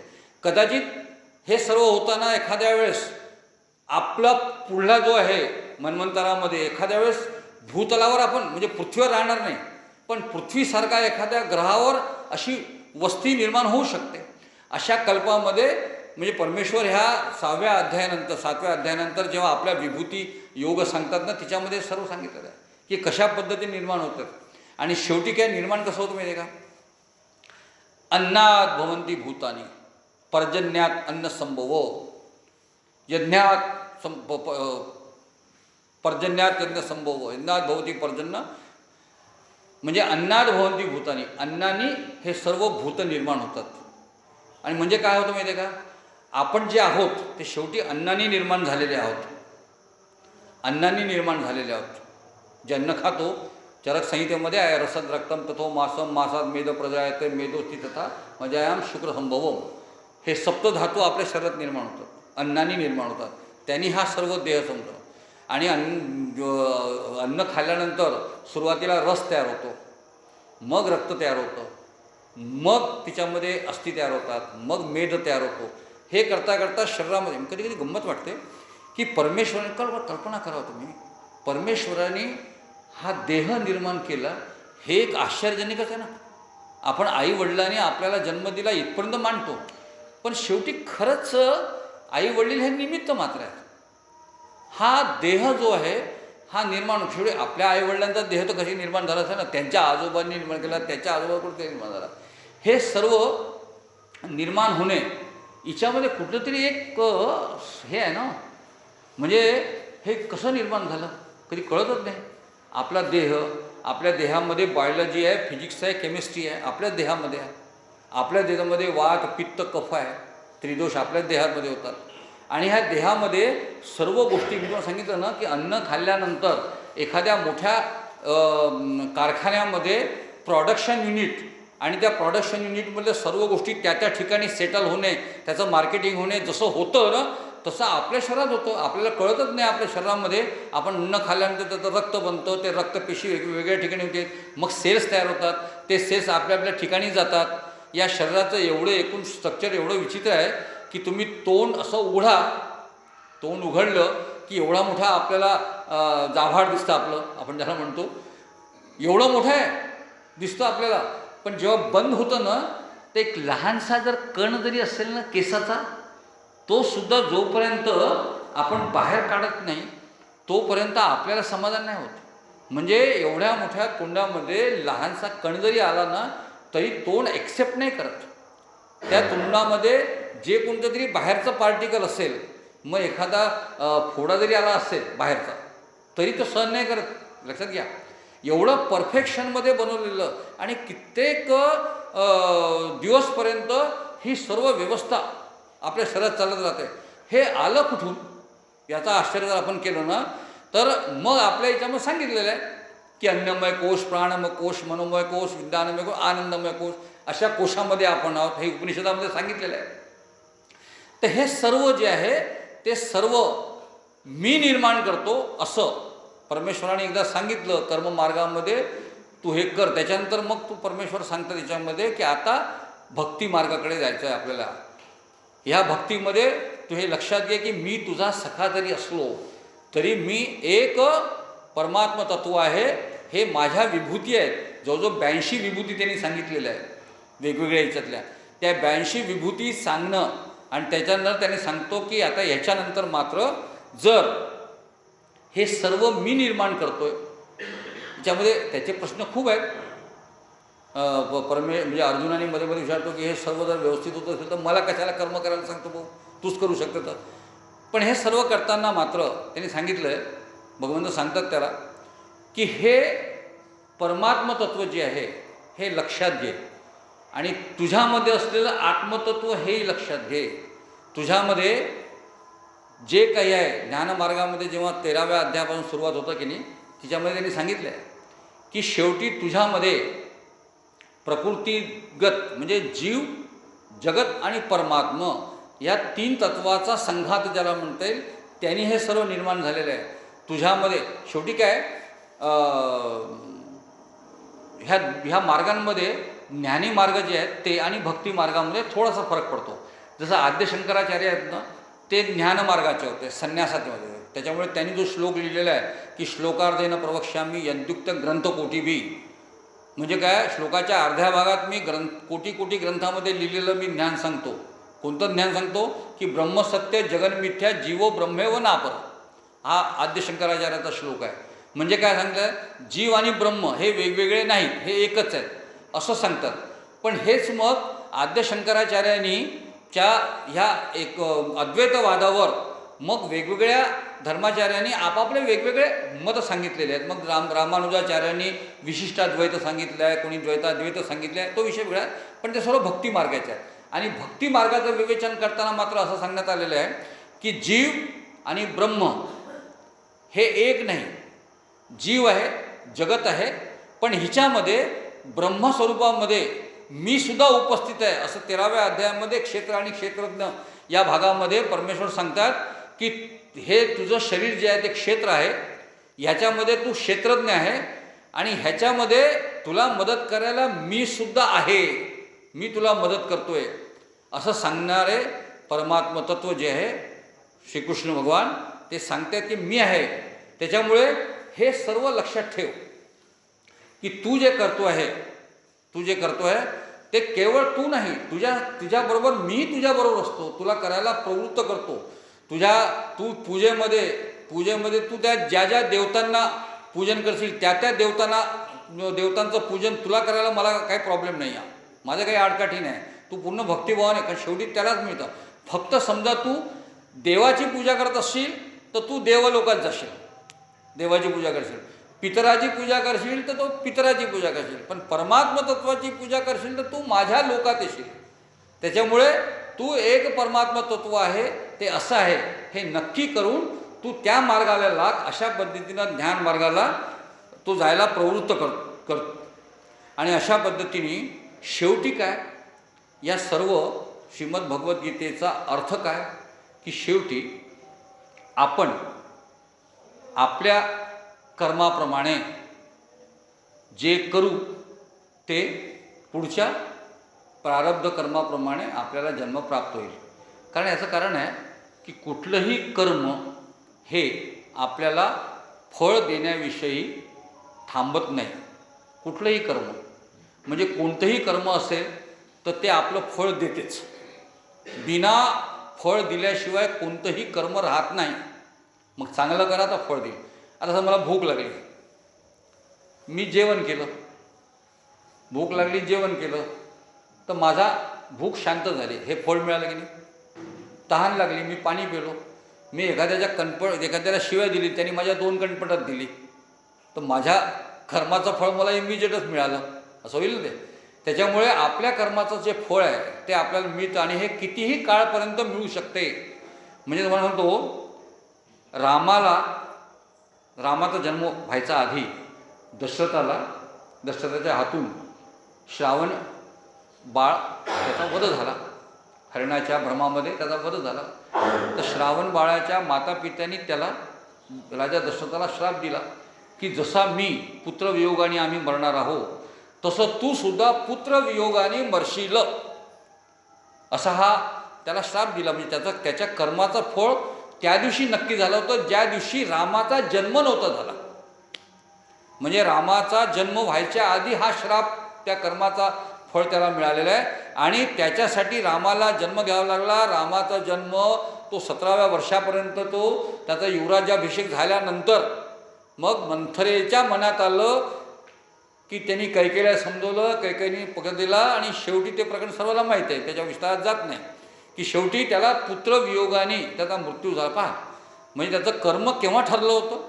आणि असं म्हणतात की धृतराष्ट्रसुद्धा सर्व संपल्यानंतर महाभारताचं युद्ध संपल्यानंतर सर्व लोक मृत झाल्यानंतर धृतराष्ट्र शेवटी भगवान कृष्णाला विचारतात की भगवान हे संपलं आहे, आता मी मान्य केलं की तो भगवंत स्वरूप आहे, तर मला सांग, मला हे कुठल्या माझ्या पापाची शिक्षा मिळाली की मी माझे 100 पुत्राचा वियोग मला झालेला आहे. तेव्हा कृष्ण मग त्यांना भगवान सांगतात त्याला की आजपासून 50व्या जन्माच्या आधी तू एक पारधी होता आणि तुला त्या आपल्या शिकारीसाठी जे तुला पक्षी हवे होते ते पक्षी मारायसाठी तू एका वनाला आग लावली आणि त्या वनामध्ये 10 पिलं होती, पक्षी होते, ते जळून मरण पावले. तर ते तुझं जे कर्म होतं त्या कर्मामुळे तुला हा श्राप मिळालेला आहे. उपनिषदामध्ये अशा कथा आहेत, मांडू ऋषीची कथा आहे की त्यांनी तो सुळीवर का चढला, ते यमराजाला त्यांनी विचारलं, तर त्यांनी सांगितलं तू पूजा करत असताना तुझ्या दर्भाने पाणी येत नव्हतं उदक हातावर घेण्यासाठी म्हणून, तर तू एका दर्भाच्या काडीने त्या किड्याला मारलं, म्हणजे टोचलं आणि तो किडा मरण पावला. त्याच्यामुळे तुला ह्या जन्मामध्ये या सुळावर चढण्याची शिक्षा प्राप्त झाली. म्हणजे आपल्या कर्माचं फळ आपल्याला. आणि पहा ना, आपण किती म्हणतो ना, अहंकार मूळात्मा कर्ता हम इति मन्यते, गीतेमध्ये श्लोक आहे. हा माणसाचा अहंकार आहे की आपल्याला वाटतं की मी काहीतरी करतोय, पण हा विमूढ व्यक्ती आहे, त्याला असं वाटतं मी काहीतरी करतो, खरं म्हणजे तो काहीच करत नसतो, त्याला असं वाटतं. पण पहा ना, आपल्याला असं वाटतं की मी काहीतरी करतो, पण आपल्या शरीरामध्ये आपण खूप गोष्टी असा प्रत्यक्ष करत असताना सुद्धा अनेक आपल्या शरीरातले इंद्रिय जे आहेत ते आपल्याला काहीही न सांगता आपापलं काम करत राहतात ना. श्वास घेण्याचं काम लंग्स करत राहतात, अन्न पचण्याचं काम आपलं जठर वगैरे करत राहतात, सर्व आपापलं काम करत राहतात. अन्न घेतल्यानंतर त्याचा वेगवेगळ्या डिझाईनमध्ये हे करून वेगवेगळ्या ठिकाणी नेणे हे करत राहतात, हे सर्व करतात. त्याच्यामुळे हे सर्वजण आपापल्या मनाने करतात, काही आपण आपल्या मनाने करतो ना. आपल्याला असं वाटतं, तुम्हाला सांगतो, मी विचार केला हे वाक्यसुद्धा मला कधी कधी चूक वाटते. मी विचार केला म्हणजे मैंने सोचा, हा माणूस विचार करतो ना प्रत्येकजण, मी विचार केला, मी ठरवलं नाही. मी नेहमी सवाला सांगतो की असं एक करा बरं, एक प्रयत्न करा बरं की आज तुम्ही काहीही विचार करणार नाही, अशा अवस्थेत राहण्याचा प्रयत्न करा बरं. मी विचार करणार नाही, करून पहा, शक्य आहे. एकही क्षण तुम्ही बिना विचारानं राहूच शकत नाही. तुम्ही विचार करत नाही हा आपला भ्रम आहे की आम्ही विचार करतो. विचार आमच्या मनात येत राहतात, सतत येत राहतात आणि किती विचित्र पद्धतीने येत राहतात. कधी तुम्ही विचार केला आहे की तुमच्या मनात शांतपणे स्वतःकडे पहा बरं आणि दिवसभर आपल्या मनात काय काय विचार आले याचा विचार करा. एक दिवस काहीही न करता तुमच्या असं लक्षात येईल की आपल्या मनामध्ये जे विचार येतात ना ते विचार इतके हॅपॅझॅड असतात. म्हणजे एका मिनिटात याचा विचार, दुसऱ्या मिनिटात त्याचा विचार, तिसऱ्या मिनिटात त्याचा विचार, घराचा विचार, बाहेरचा विचार, दुकानाचा, किती विचार येतात. मी एक दिवस गंमत म्हणून माझ्या मित्राला सांगितलं की समजा म्हटलं आपल्या विचाराला रेकॉर्ड करायचा प्रयत्न केला, म्हटलं आपण आपल्या मनातल्या विचारांना रेकॉर्ड केला आणि ते रेकॉर्ड केलेलं आपल्या मनातले विचार समजा आपणच ऐकले तर आपल्यामध्ये आणि एखाद्या पागल माणसामध्ये काही फरक नाही आहे. पागल तसं आपलं पहा तुम्ही विचार करून वेळा पागलासारखाच विचार करतात. ते बरं झालं परमेश्वराने आपल्यामध्ये एक सेफ्टी वॉल टाकून ठेवलेला आहे, सेफ्टी वॉल, की आपल्या मनात आलेला विचार जसा आला तसा आपण लोकांना सांगत नाही. एक चित्रपट आला होता ना, तो महिलेच्या मनात काय चाललं आहे तो ऐकतो, त्या संजय नार्वेकरचा कुठलातरी पिक्चर येतो, तो ओळखतो, किती गोंधळ होतो. हे नशीब की आपल्या मनातले विचार दुसरं ओळखू शकत नाही आणि आपल्या मनातले विचार आपण कुठेही कधीही बोलणार नाही, सांगणार नाही, अशा पद्धतीमध्ये तो सेफ्टी वॉल आपल्यामध्ये आहे म्हणून बरं आहे. पण हा सेफ्टी वॉल संपतो मात्र कधी माहिती आहे का, 60व्या वर्ष झाल्यानंतर हा सेफ्टी वॉल थोडासा गंजतो. 60व्या वर्षानंतर लक्षात घ्या तुम्ही. आणि त्याच्यानंतर माहिती आहे का, मग घरी म्हातारा माणूस असतो ना, तुम्ही लक्षात घ्या एखाद्या घरी म्हातारा माणूस असतो, म्हणजे काही वर्षानंतर माझी ती अवस्था होणार आहे, बरोबर आहे, पण मी सांगतो तुम्हाला की म्हातारा माणूस आहे ना तो सतत काहीतरी काम करत असताना सतत बोलत राहतात. हे पाहिलं का तुम्ही? सतत बोलत राहतात. ही कशाला वस्तू इथं ठेवली, कुणाला समजत नाही, या पोराला काही कळत नाही, सून काही बरोबर करत नाही, असं तो सतत बोलत राहतो. कोणी ऐकत नाही त्याचं, कारण त्याचा जो सेफ्टी हॉल आहे ना तो गंजलेला असतो. आणि मग लोक म्हणतात कि ये को आदमी जो है वो सटिया गया है, ये हमेशा बड़बड़ करते रहता. तो बाप पोरगे आपल्या बरोबर सांगतो, ये हमेशा बडबड करते रहता, समझ में नहीं आता, कुछ भी करते रहता. तर अशा पद्धतीचा हा सेफ्टी वॉल आपल्या मनात आहे. म्हणून आपण हा विचार करणे का मी विचार करतो, मी असा विचार करतो ना, मैंने सोचा. तो म्हणून एकाला म्हटलं की तू अगर सोचना नहीं सोचना, अगर सोच नहीं सकता तो सोचना सोच कैसे सकता है. म्हणजे मी विचार करू शकत नाही, विचार मी करणार नाही असा विचार जर करू शकत नाही तू, तर मी विचार करतो, हे किती चुकीचं आहे. पण सदैव आपण आपल्या अहंकारात राहतो आणि विचार करत राहतो. तर हे सर्व करायसाठी 3 गोष्टी लक्षात ठेवतात. 3 गोष्टी असं आहे की ज्ञानमार्ग, भक्तिमार्ग आणि कर्ममार्ग. याच्यामध्ये काय होतं, ज्ञानमार्गामध्ये परमेश्वराला प्राप्त करायचे हे 3 मार्ग आहेत. याच्यामध्ये गंमत आहे की म्हणजे जाणता जाणता मानणे ज्ञानमार्गातून. आपण अभ्यास जेवढा जास्त करू तेवढा आपल्या लक्षात येईल की आपल्या शरीरामध्ये असलेलं आत्मतत्व जे आहे ते परमात्म्याचं स्वरूप आहे असं. आणि हे सर्व जे आहे तिच्यामध्ये परमात्माच हे सर्व याच्यामध्ये स्वरूपामध्ये आहे हे लक्षात आलं की त्या जाणता जाणता आपण शेवटी परमेश्वर तत्वाला मानायला लागतो. पण ह्या 7व्या अध्याय ते 12व्या अध्यायामध्ये भक्तियोगामध्ये काय सांगितलं माहिती आहे का, मानता मानता तू जाणू शकशील. पहिले मानायला लाग, श्रद्धेने मानायला लाग की परमेश्वर आहे. आणि जेवढी आपली श्रद्धा दृढ व्हायला लागते तेवढं तेवढं आपल्याला तिच्यातलं ज्ञान व्हायला लागतं. म्हणून जाणता जाणता मानणे की मानता मानता जाणणे कोणत्याही पद्धतीने जर गेलं किंवा करता करता मानणे की शेवटी आपण एखाद्याला मदत करतो. तुम्हाला तुम्ही सांगा आता, समजा एखाद्याला तुम्ही मदत केली, तुमच्या हातून एखाद्याचं चांगलं काम झालं, त्याच्या आयुष्यामध्ये त्याला मदत करणारं काम झालं, आणि तो मग जेव्हा तुम्हाला समजलं की नाही, तुम्हाला येऊन भेटतो आणि तुमच्यामुळे मला हे साध्य झालं, तुमचे माझ्यावर अनंत उपकार आहे असं जेव्हा तुम्हाला म्हणतो, खरं आनंद होतो की त्यावेळेस. एखाद्या माणसाचा ॲक्सिडेंट झाला असेल आणि त्याला आपण उचलून आपल्या गाडीत टाकलं, हॉस्पिटलमध्ये पोचलो आणि त्याच्या घरच्या लोकांनी तुम्हाला धन्यवाद दिले, आनंद वाटतो की नाही. हे करताना तुमच्या मनात तुमच्या स्वार्थाचा विचार नव्हता. तुमच्या स्वार्थाचा विचार असताना जर तुम्ही समोरच्याला मदत केली तर तिच्यामध्ये तुम्हाला तेवढा आनंद नाही होणार. पण एखाद्याला मदत करताना निस्वार्थ भावाने केली तर त्याचा आनंद वेगळा असतो. म्हणून आनंद काम करता करता शेवटी परमेश्वराला तिथून आपल्याला प्राप्त करण्याचा मार्ग लागतो. आपण त्या मार्गाला लागतो. शेवटी समोरच्यामध्ये परमेश्वर पाहायला लागलो. योमाम पश्यती सर्वत्र सर्वं च मयि पश्यती. हे भगवद्गीतेमध्ये सांगितलं बरोबरपणे की ज्या ठिकाणी योमाम पश्यती सर्वत्र, जेव्हा तू सर्व दूर मला पाहशील तेव्हा मी तुला सर्व ठिकाणी दिसतो. आणि एखाद्या प्राण्यामध्ये सुद्धा पाहायला मिळालं. शेवटी प्राण्यामध्ये काय त्याच्यामध्ये होतं ना, कल्पना करा हे सर्व प्राणी मात्र वगैरे कसे बनले असतील. या कल्पना करा की एक मोठ्या धुळीचं, जसं चक्र होतं, माठ्या म्हणतो आपण, माठ्या, त्याच्यामध्ये धूळ उडते. त्या धुळीला आपण समजा माती अशी जमा केली हातामध्ये, तिच्यामध्ये पाणी मिळवलं चेतन तत्वाचं आणि त्याचा असा गोळा केला. एकदा मातीचा गोळा तयार झाला, आपण लहानपणी नाही का आपल्या मुलाबाळांना समजण्यासाठी माती एकदा भिजवली असेल, त्या मातीचे गोळे करून त्याला सांगतो ना. आता त्या मातीच्या गोळ्यामध्ये तुम्ही काही बनवू शकता ना. माणूस बनवू शकता, प्राणी बनवू शकता, कुत्रा बनवू शकता, हत्ती बनवू शकता, उंट बनवू शकता. शेवटी परमेश्वराने तेच केलं आहे ना. माती एकच आहे सेल्सची.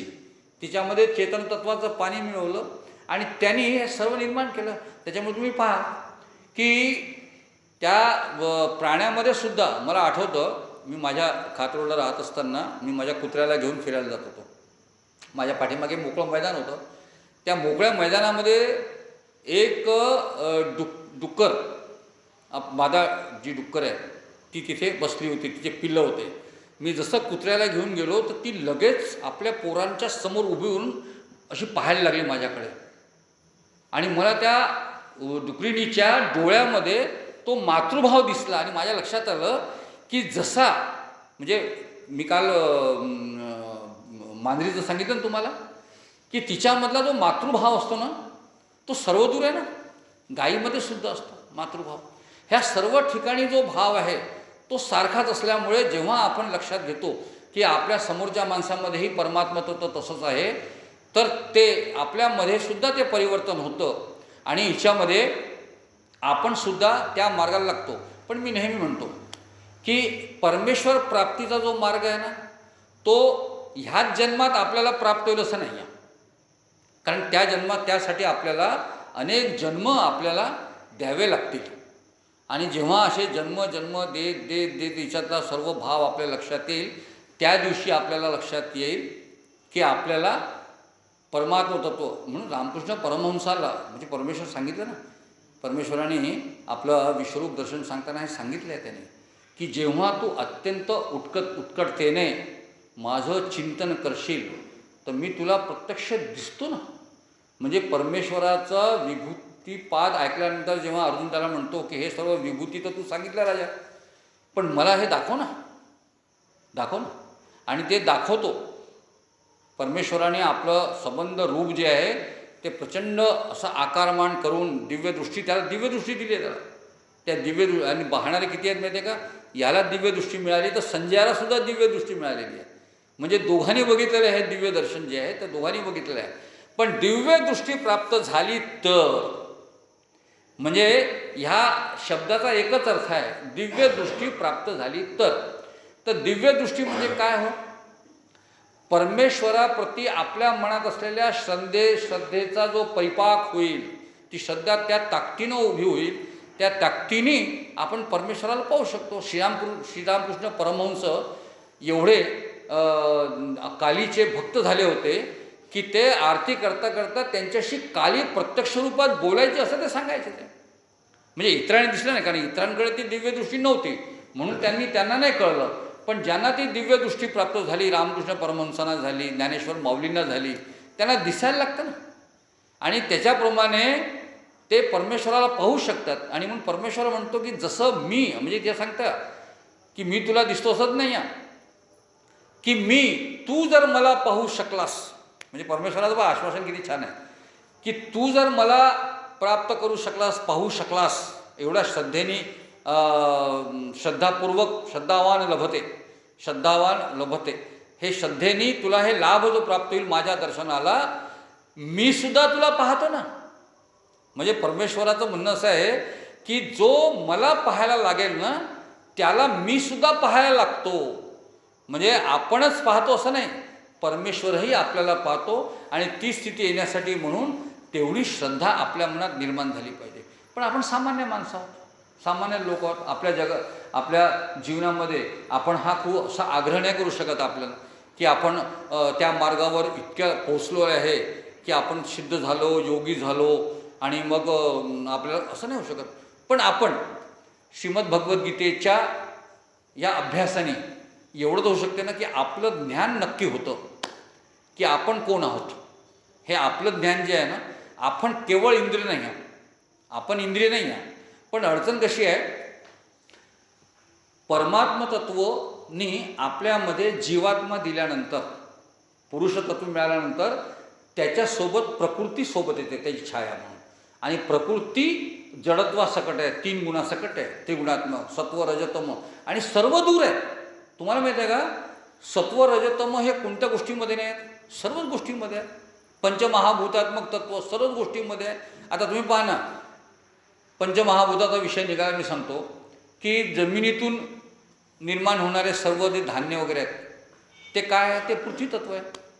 जमिनीतून निघालेले धान्य आहे जे पृथ्वीतत्व आहे. त्याच्यानंतर त्याच्यावर जे आलू, कांदे, वांगे, भाज्या, हे काय, हे जलतत्व आहे. हिच्यामध्ये पाणी आहे ना हिच्यामध्ये. आणि जेवढे फळं आहेत ना ते अग्नितत्वाचे निदर्शक आहेत, कारण उष्णतेशिवाय ते खाण्यायोग्य होत नाही. मग हे खाली शाकभाजी वगैरे आहे ना बाहेर, हे आपली जी पाण्याच्या ज्या भाज्या आहेत ते काय, ते वायुतत्वाचे आहेत.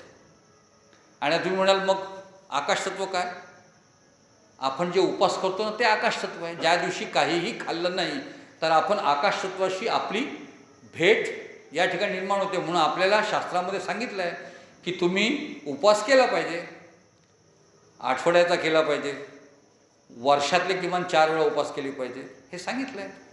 तर त्याच्यामुळे ह्या पंचमहाभूत तत्वात्मक आपण निगडीत होतो. तसंच त्रिगुणात्मक सृष्टी जर बघितली तर सर्वच गोष्टींमध्ये त्रिगुणात्मक आहे. साध्या गोष्टीचं गाय सत्वगुणाची आहे, वाघ सिंह हे रजोगुणाचे, काल सांगितलं मी.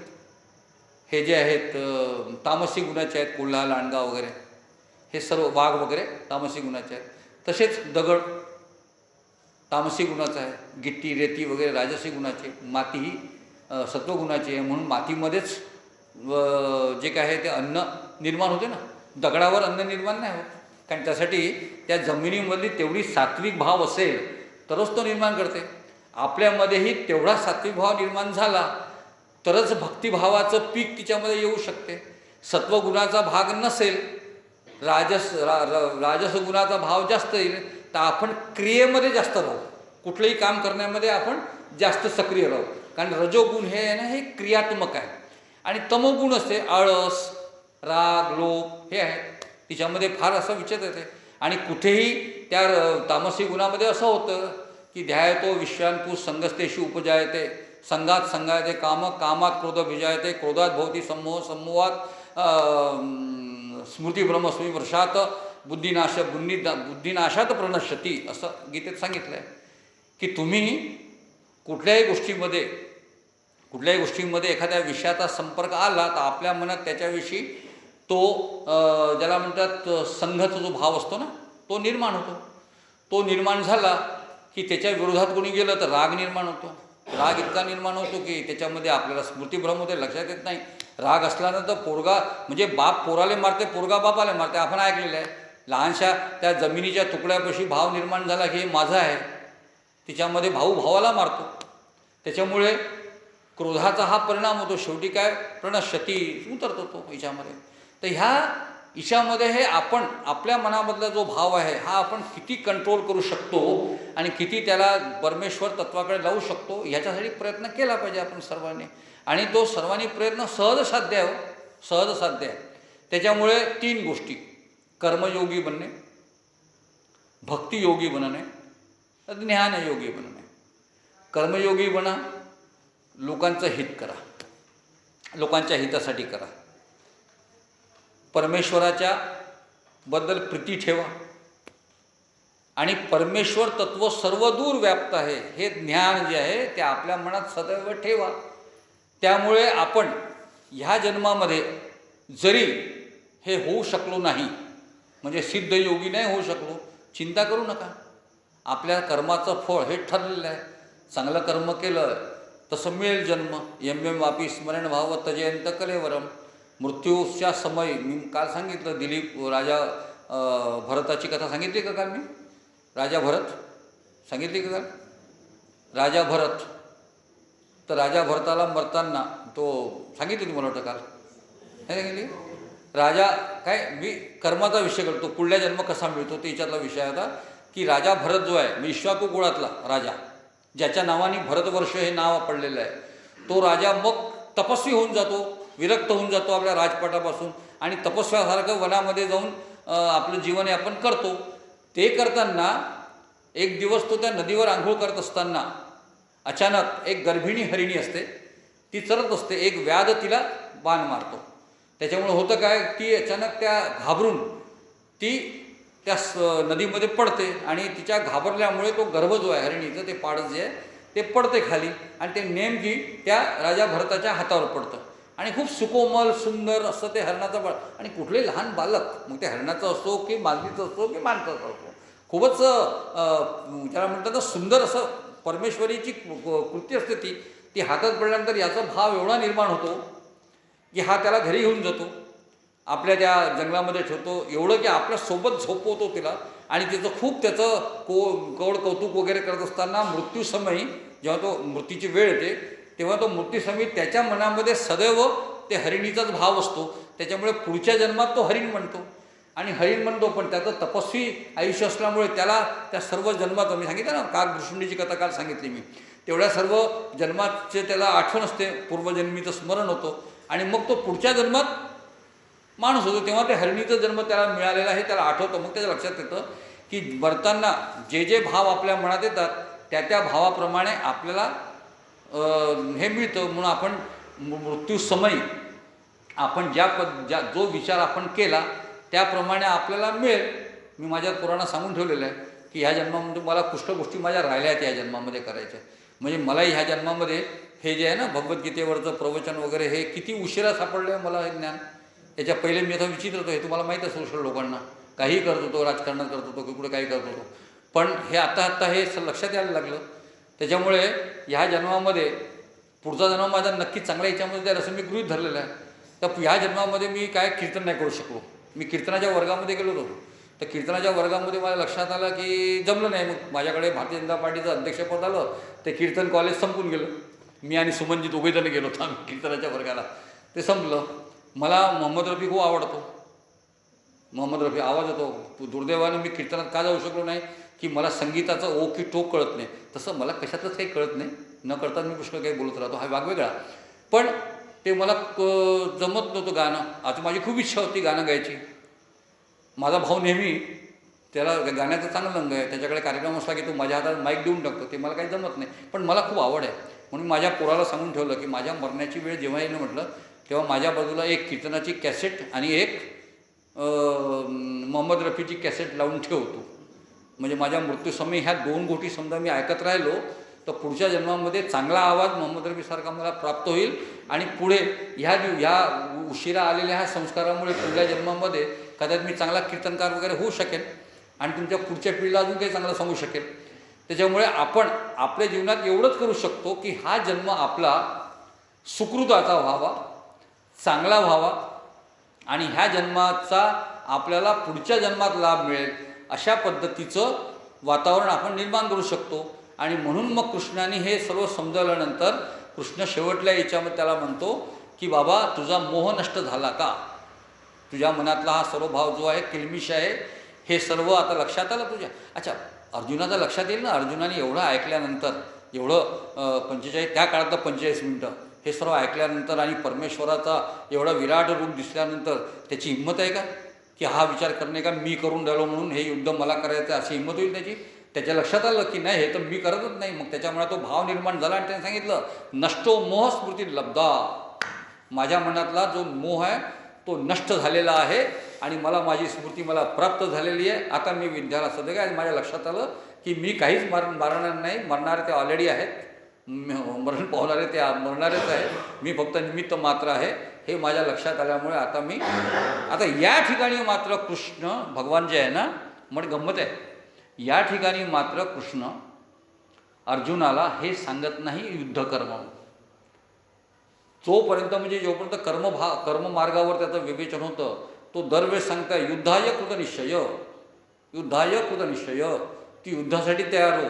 जितो वा प्राप्त आहे ना, जिथं तू हतो वा प्राप्ती स्वर्गम, जिथं तू युद्ध कर राजा. पण नष्टो मोह स्मृतीलता झाल्यानंतर परमेश्वर भगवंत त्याला हे सांगत नाही युद्ध कर म्हणून.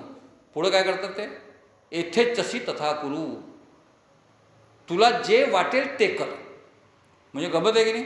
पहिले एवढं उचकवलं अर्जुनाला युद्धासाठी आणि युद्ध करायसाठी त्याला तयार केलं, पूर्ण ज्ञान दिलं आणि ज्ञान दिल्यानंतर मात्र अर्जुनाला भगवंत हे म्हणत नाही की आता तू युद्ध कर. ते म्हणतात तुझा जर मोह नष्ट झाला असेल तर तुला जे योग्य वाटेल ते कर. आणि मग कृष्ण जे योग्य आहे ते करतो त्याच्या कर्माप्रमाणे आणि पुढचा भाग तुम्हाला माहीतच नाही. त्याच्यामुळे कधीकधी मला वाटतं की भगवद्गीतेची जी प्रतिष्ठापना जी झालेली आहे ना ती का केली असावी असा मी विचार केला. आता थोडंसं भगवद्गीतेच्या बाहेर जाऊ. आपण का केली असेल असं वाटतं मला की मला असं वाटतं की पहिले ह्या भूतलावर जो सनातन धर्म होता, काल मी याच्यावर बोललो होतो, सनातन धर्म प्रारंभ झाला, त्याच्यानंतर वेद झाले, मग एक वैदिक काळ आला, त्या वेदामध्ये हे सर्व आलं, त्याच्यानंतर वेद पुराणं वगैरे सर्व झाले तयार झाले. ह्याच्यामध्ये पहिलं संशोधन ज्याला मी म्हटलं ना, आपल्या सनातन धर्मामधला आग्रह असा आहे की हिच्यामध्ये सदैव तुम्ही कोणत्या ना कोणत्या विचाराचं परिशीलन करत गेलं पाहिजे. म्हणजे जे विचार कोणी सांगितले तसे तसे मान्य न करता त्याच्यावर चर्चा केली पाहिजे, त्याच्या विरोधात काही वातावरण निर्माण केलं, म्हणजे विरोध वातावरण नाही, विरोधामध्ये काही आपलं मत असेल तर सांगितले पाहिजे. संवादात्मक आपले सर्व ज्ञान जे आहे ना, आणि उपनिषद झालं, वेद झाले, याच्यामधले सर्व ज्ञान जे आहे ना ते संवादात्मक आहेत. म्हणजे एकाने सांगितलं दुसऱ्याने ऐकलं नाही, चर्चेमध्ये आहेत. मग ते याज्ञवल्क्य गार्गी असेल, म्हणजे यम नचिकेता असेल, म्हणजे हे सर्व जे असतील या सर्वांच्या चिंतनाचं, म्हणजे जे 6 शिष्य होते पिपलाद ऋषी बरोबर आलेले, हे वेगवेगळ्या उपनिषदामध्ये आहेत. तर संवादात्मक सर्व आहे. तर हिच्यामध्ये जे ज्ञान आहे तिच्यामध्ये आपल्या धर्मामध्येच एक असं सांगितलं आहे सनातन धर्मामध्ये, की कोणत्याही विचाराला असं न मांडता त्याची चर्चा करा, त्या चर्चेतून नवीन काही सिद्ध करत असाल तर ते करा. तशाच पद्धतीनं आपल्या हिंदू धर्मामध्ये, म्हणजे सनातन धर्मामध्ये, वैदिक धर्मानंतर केव्हा तरी जैन धर्म जो आहे त्याचा पहिला, म्हणजे हिंदू धर्मातला पहिला परिवर्तन, सुधारणावादी परिवर्तन जे झालं ते जैन धर्मातून झालं असं माझं मत आहे. आणि ह्या जैन धर्मामुळे काय झालं, काल मी सांगितलं ना, यमामध्ये जे सत्य, अहिंसा, अस्तेय, अपरिग्रह, ब्रह्मचर्य जे होतं, हे 5 यम, याचा इतका एकांगिक वापर जैन धर्माने घेतला की सत्य, अहिंसा, अहिंसेचं म्हणजे किती परिमाण आहे की अहिंसेमध्ये एखाद्या मायक्रोबॅक्टेरियाचं सुद्धा आपल्या श्वासाने त्याचं हनन होऊ नये इतकं त्यांनी अहिंसेच्या परिसीमेकडे ते गेले होते. तिच्यातून मात्र असं झालं की ते कैवल्यपद, म्हणजे जैन जे आहे ना, जे पहिले जे जैन मुनी जे आहेत, जिथून जैनाचा प्रारंभ झाला, तो कोण नव्हता, रामाच्याच कुळातला, इक्ष्वाकू कुळातला पहिला राजा, शेवटचा राजा जो आहे ऋषभदेव महाराज, यांनी असं ठरवलं की आता या कैवल्य पदाला प्राप्त करायचं जर असेल आपल्याला, तर आपल्याला हा संसार सोडावा लागेल, संन्यास घ्यावा लागेल. आणि राजा संन्यासाला गेला तर सर्व प्रशासनसुद्धा संन्यस्त मार्गावर गेलं होतं आणि राजपाट जो आहे तो असा संपूर्णपणे नष्ट झाला होता. त्या काळामध्ये मला असं वाटतं की श्रीमद भगवद्गीताचा जो जन्म झाला ना, तो ह्या विचारातून झाला की म्हणून हे सांगितलं की राजा बाबा तू क्षत्रिय आहे, क्षत्रियाला संन्यास करायची गरज नाही आहे. राजाचं काम जे आहे ते ह्या संबंध समाजाच्या व्यवस्थेमध्ये प्रशासनासाठी आवश्यक आहे, ते त्याचं कर्म आहे. तू हे आपलं कर्म सोडून दुसऱ्या परधर्मामध्ये तू चालला आहेस, संन्यास धर्मामध्ये चालला आहेस, हे चूक आहे. हे सांगण्यासाठी म्हणून भगवद्गीतेचा म्हणजे निर्मिती झाली असं माझं मत आहे. हे मी कुठे दुसरीकडे वाचलं, हे माझं मत आहे. हिच्यामध्ये मात्र हा जो भाव आहे की आपल्याला कर्मप्रवण करणे, म्हणजे बाळ गंगाधर टिळकांनी गीता रहस्यात जे सांगितलं ते कर्मप्रवणतेकडे नेणारा विषय आहे की तेव्हा गरजही होती. म्हणजे गीता रहस्य लिहिण्याच्या पाठीमागे गंगाधर लोकमान्य टिळकाचा जो भाव होता ना, तो हाच होता की दिडमुठ झालेल्या आणि गलितघात झालेल्या भारतीय समाजामध्ये कर्मप्रवणता निर्माण व्हावी आणि इंग्रजाच्या विरोधात सर्व समाज असा कर्मप्रवण व्हावा, उभा व्हावा, ह्यासाठी तो प्रयत्न केलेला आहे. हा बाळ लोकमान्य टिळकांनी केलेला तो प्रयत्न आहे. त्या प्रयत्नातून मग ह्या देशामध्ये पुनश्च आपलं जागरण झालं आपल्या. आणि दरवेळेस सांगतो, हिंदू तत्त्वज्ञानावर दरवेळेस असे आक्रमण होतात, असे आभ्राच्छादित होतात, हिच्यामध्ये असा परिणाम होतो आणि गलितगात्र होतात, दरवेळेस होतो. आणि दरवेळेस मात्र कोणी ना कोणी येऊन अवतार कार्य करतात आणि ते या धर्माला ऊर्जितावस्थेत निर्माण होतात. कर्मणे वाधिकारस्ते मा फलेषु कदाचन, हा आपण नेहमी श्लोक ऐकतो. हिच्यामधला श्लोक आहे हा, कर्मणे वाधिकारस्ते. कर्मणे वाधिकारस्ते हा एक शब्द नाही, हा कर्मणी एव अधिकार ते, अशा 4 शब्दाचा जो समुच्चय आहे. आणि हिच्यामध्ये आपल्याला नेहमी थोडंसं चुकीचं, असं माझं मत आहे, चुकीचं सांगण्यात जाते की तू कर्म कर, तुझ्या कर्मावर तुझा अधिकार नाही. हे वाक्य चूक आहे असं माझं मत आहे. कर्मात तुझा अधिकार आहे, हे वाक्य खरं आहे. कारण हा सप्तमी प्रत्यय आहे, कर्मणी हा सप्तमी प्रत्यय आहे. आणि सप्तमी म्हणजे सला नाते सला, ते आपण शिकलो आहे ग्रामरमध्ये. तर तुझ्या कर्मात तुझा अधिकार आहे. तुला जे अधिकार प्राप्त झालेले आहे ते तुझ्या कर्माप्रमाणे प्राप्त झाले आहे. आणि न संगमाते संगोस्त अकर्मणी, अकर्मापासून तू संग करू नको, अकर्म नाही करायचे. म्हणून बाळ गंगाधर टिळकांनी लोकांना उभं केलं हिच्यामध्ये. आणि दरवेळेस आता कोणी ना कोणी येतं, म्हणजे जैन आले, त्याच्यानंतर परत व्यास मुनी आले, त्याच्यानंतर बौद्ध धर्माचा उदय झाला. बौद्ध धर्मामध्ये सुद्धा असंच ध्यान करता करता समजलं. त्याच्यानंतर मंडन मिश्राच्या बरोबर आदिशंकराचार्याचं झालं.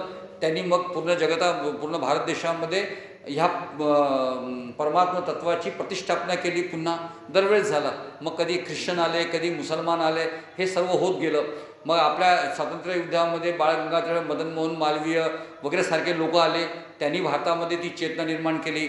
आणि आत्ता तर असं आहे की आत्ता म्हणजे जे आता सरकार आहे 2014 नंतर, त्या 14 नंतर या भारतीय विचाराचा प्रभाव सबंध जगतामध्ये मोठ्या प्रमाणात, कधीकधी मला वाटतं की आपल्या राज्यकर्त्यांना परमेश्वर रूपानेच एक अवतार घ्यायला या भूतलावर पाठवलं आहे असं लक्षात येतं. म्हणजे कधीकधी विचार येतं की हे सर्व कसं काय होऊन जातं सर देशामध्ये. आणि आज आपला देश, आपण नेहमी हा विचार करत होतो की आपण तर फार मागासलेले लोक आहोत असं वाटायला, असं वातावरण आपल्यामध्ये निर्माण झालं आणि आपल्याला सांगण्यात आलं होतं असं वातावरण झालेलं आहे. म्हणून पण आज जे वातावरण निर्माण झालेलं आहे की आज सबंध जगामध्ये भारत नावाची एक शक्ती आहे, ही शक्ती आता प्रतिष्ठापित होऊन राहिलेली आहे. आणि तुम्हाला सांगतो की आत्ताचा हा जो काळ आहे ना, हा पुढचा काळ भारताचा आहे. हा पुढचा काळ भारताचा आहे. पहिला काळ जो होता तो युरोप खंडातला होता. पहिले जे 1000 वर्ष होते ते युरोप खंडातले होते. नंतरचे 1000 वर्ष अमेरिकेचे होते. आत्ताचे हे जे 1000 वर्ष सुरू झाले 2000 नंतर, ते भारतीय विचार साधनेचे आहेत, भारतीय विचारधारेचे आहेत. पण ह्यासाठी मात्र आवश्यक काय माहिती आहे का, आपण ह्या सर्व आपल्या विचाराचा अभ्यास केला पाहिजे. आपल्या विचाराला जाणून घेतलं पाहिजे. आपल्या विचाराच्या संदर्भातले जे पुस्तक आहेत त्याचं परिशीलन केलं पाहिजे, वाचलं पाहिजे, आपण समजून घेतलं पाहिजे. निव्वळ एखाद्या भक्तिमार्गावर गेलो, नामसंकीर्तन केलं, थोडंसं चिंतन आपण केलं पाहिजे. आणि ह्याच्यामुळे आपल्या मनातसुद्धा आपल्या सर्व स्वतःच्या अस्तित्वाचा खरा परिचय होईल. आणि आपल्याला हे समजेल की आपले इंद्रिय, आपले शरीर, आपलं मन, बुद्धी, अहंकार हे कसे आहेत आणि ह्याला कशा पद्धतीने आपल्याला कंट्रोल करून परमेश्वर तत्वाकडे ह्याला नेता येईल, याचा विचार ह्या अभ्यासाने होऊ शकेल. हा अभ्यास आपण केला पाहिजे. या जन्मात जेवढा झाला तेवढा, चांगला झाला तर पुढच्या जन्मात अजून पुढच्या जन्मामध्ये आपला चांगला अभ्यास होईल. असं करत करत आपण कधीतरी परमेश्वर तत्वाकडे जाऊ, हे सांगणारा श्रीमद भगवद्गीतेचा हा ग्रंथ जो आहे ना, आपल्यासमोर मी मांडण्याचा प्रयत्न केला. गंमत अशी आहे, खरंच एक कठीण आहे. म्हणजे सबंध भगवद्गीतेचं 18 अध्याय या 1.5-2 तासात मांडणे हे कठीण आहे. मी फक्त थोडासा परिचय आपल्याला करून दिला. माझा आग्रह आहे की आपल्याकडे असलेली भगवद्गीता जी आहे ना, ती फक्त पूजेचा ग्रंथ नका समजू. म्हणजे माझं म्हणणं आहे की ग्रंथाला पूजा स्वरूप माना, कारण का हे ज्ञान आहे. म्हणून गीतेमध्ये ज्ञान आहे, त्याची आपण पूजा केली पाहिजे. पण निव्वळ पूजा करून थांबलं नाही पाहिजे, तिच्यात डोकावलंही पाहिजे ना. आपण ते बघितलं पाहिजे, त्याच्या संदर्भात रेफरन्समध्ये कोणते कोणते ग्रंथ आहेत ते वाचन केले पाहिजे. आणि म्हणून मी नेहमी म्हणतो की गीता वंदनीय मानते लोक, गीता पूजनीय मानते लोक, लेकिन गीता आचरणीय नहीं मानते. गीता जीता कोई नहीं. या गीतेप्रमाणे समजा आपण जगायला सुरुवात केली ना, तर पुढच्या जन्मात जाऊ दे की हा जन्मसुद्धा अत्यंत सुखकारक आणि सुखावह होऊ शकतो, असा प्रयत्न या गीतेच्या वाचनातून आहे. त्याच्यामुळे गीता वाचा, श्रीमद भगवद्गीतेचं परिशीलन करा. नाही जमलं तर ज्ञानेश्वरी जी आपण आहोत, ज्ञानेश्वरीचं पारायण आपण जसं आपल्या गुरुचरित्राचं करतो तसं एक दिवस ज्ञानेश्वरी वाचा. ज्ञानेश्वरी वाचली की गीता आपल्याला फार चांगल्या पद्धतीने समजेल, ती वाचा. आणि माझं तर म्हणणं आहे की ज्ञानेश्वरी सहज कादंबरीसारखी वाचायला काही हरकत नाही. वाचा. त्या गीतेमधले ज्ञानेश्वरी माऊलींनी ज्या ओव्या लिहिलेल्या आहेत त्या ओव्यामध्ये तुम्हाला गंमत सांगतो. म्हणजे एका श्लोकाचा अर्थ सांगताना माऊलींनी जवळजवळ 150 ते 200 ओव्या लिहिल्या आहेत.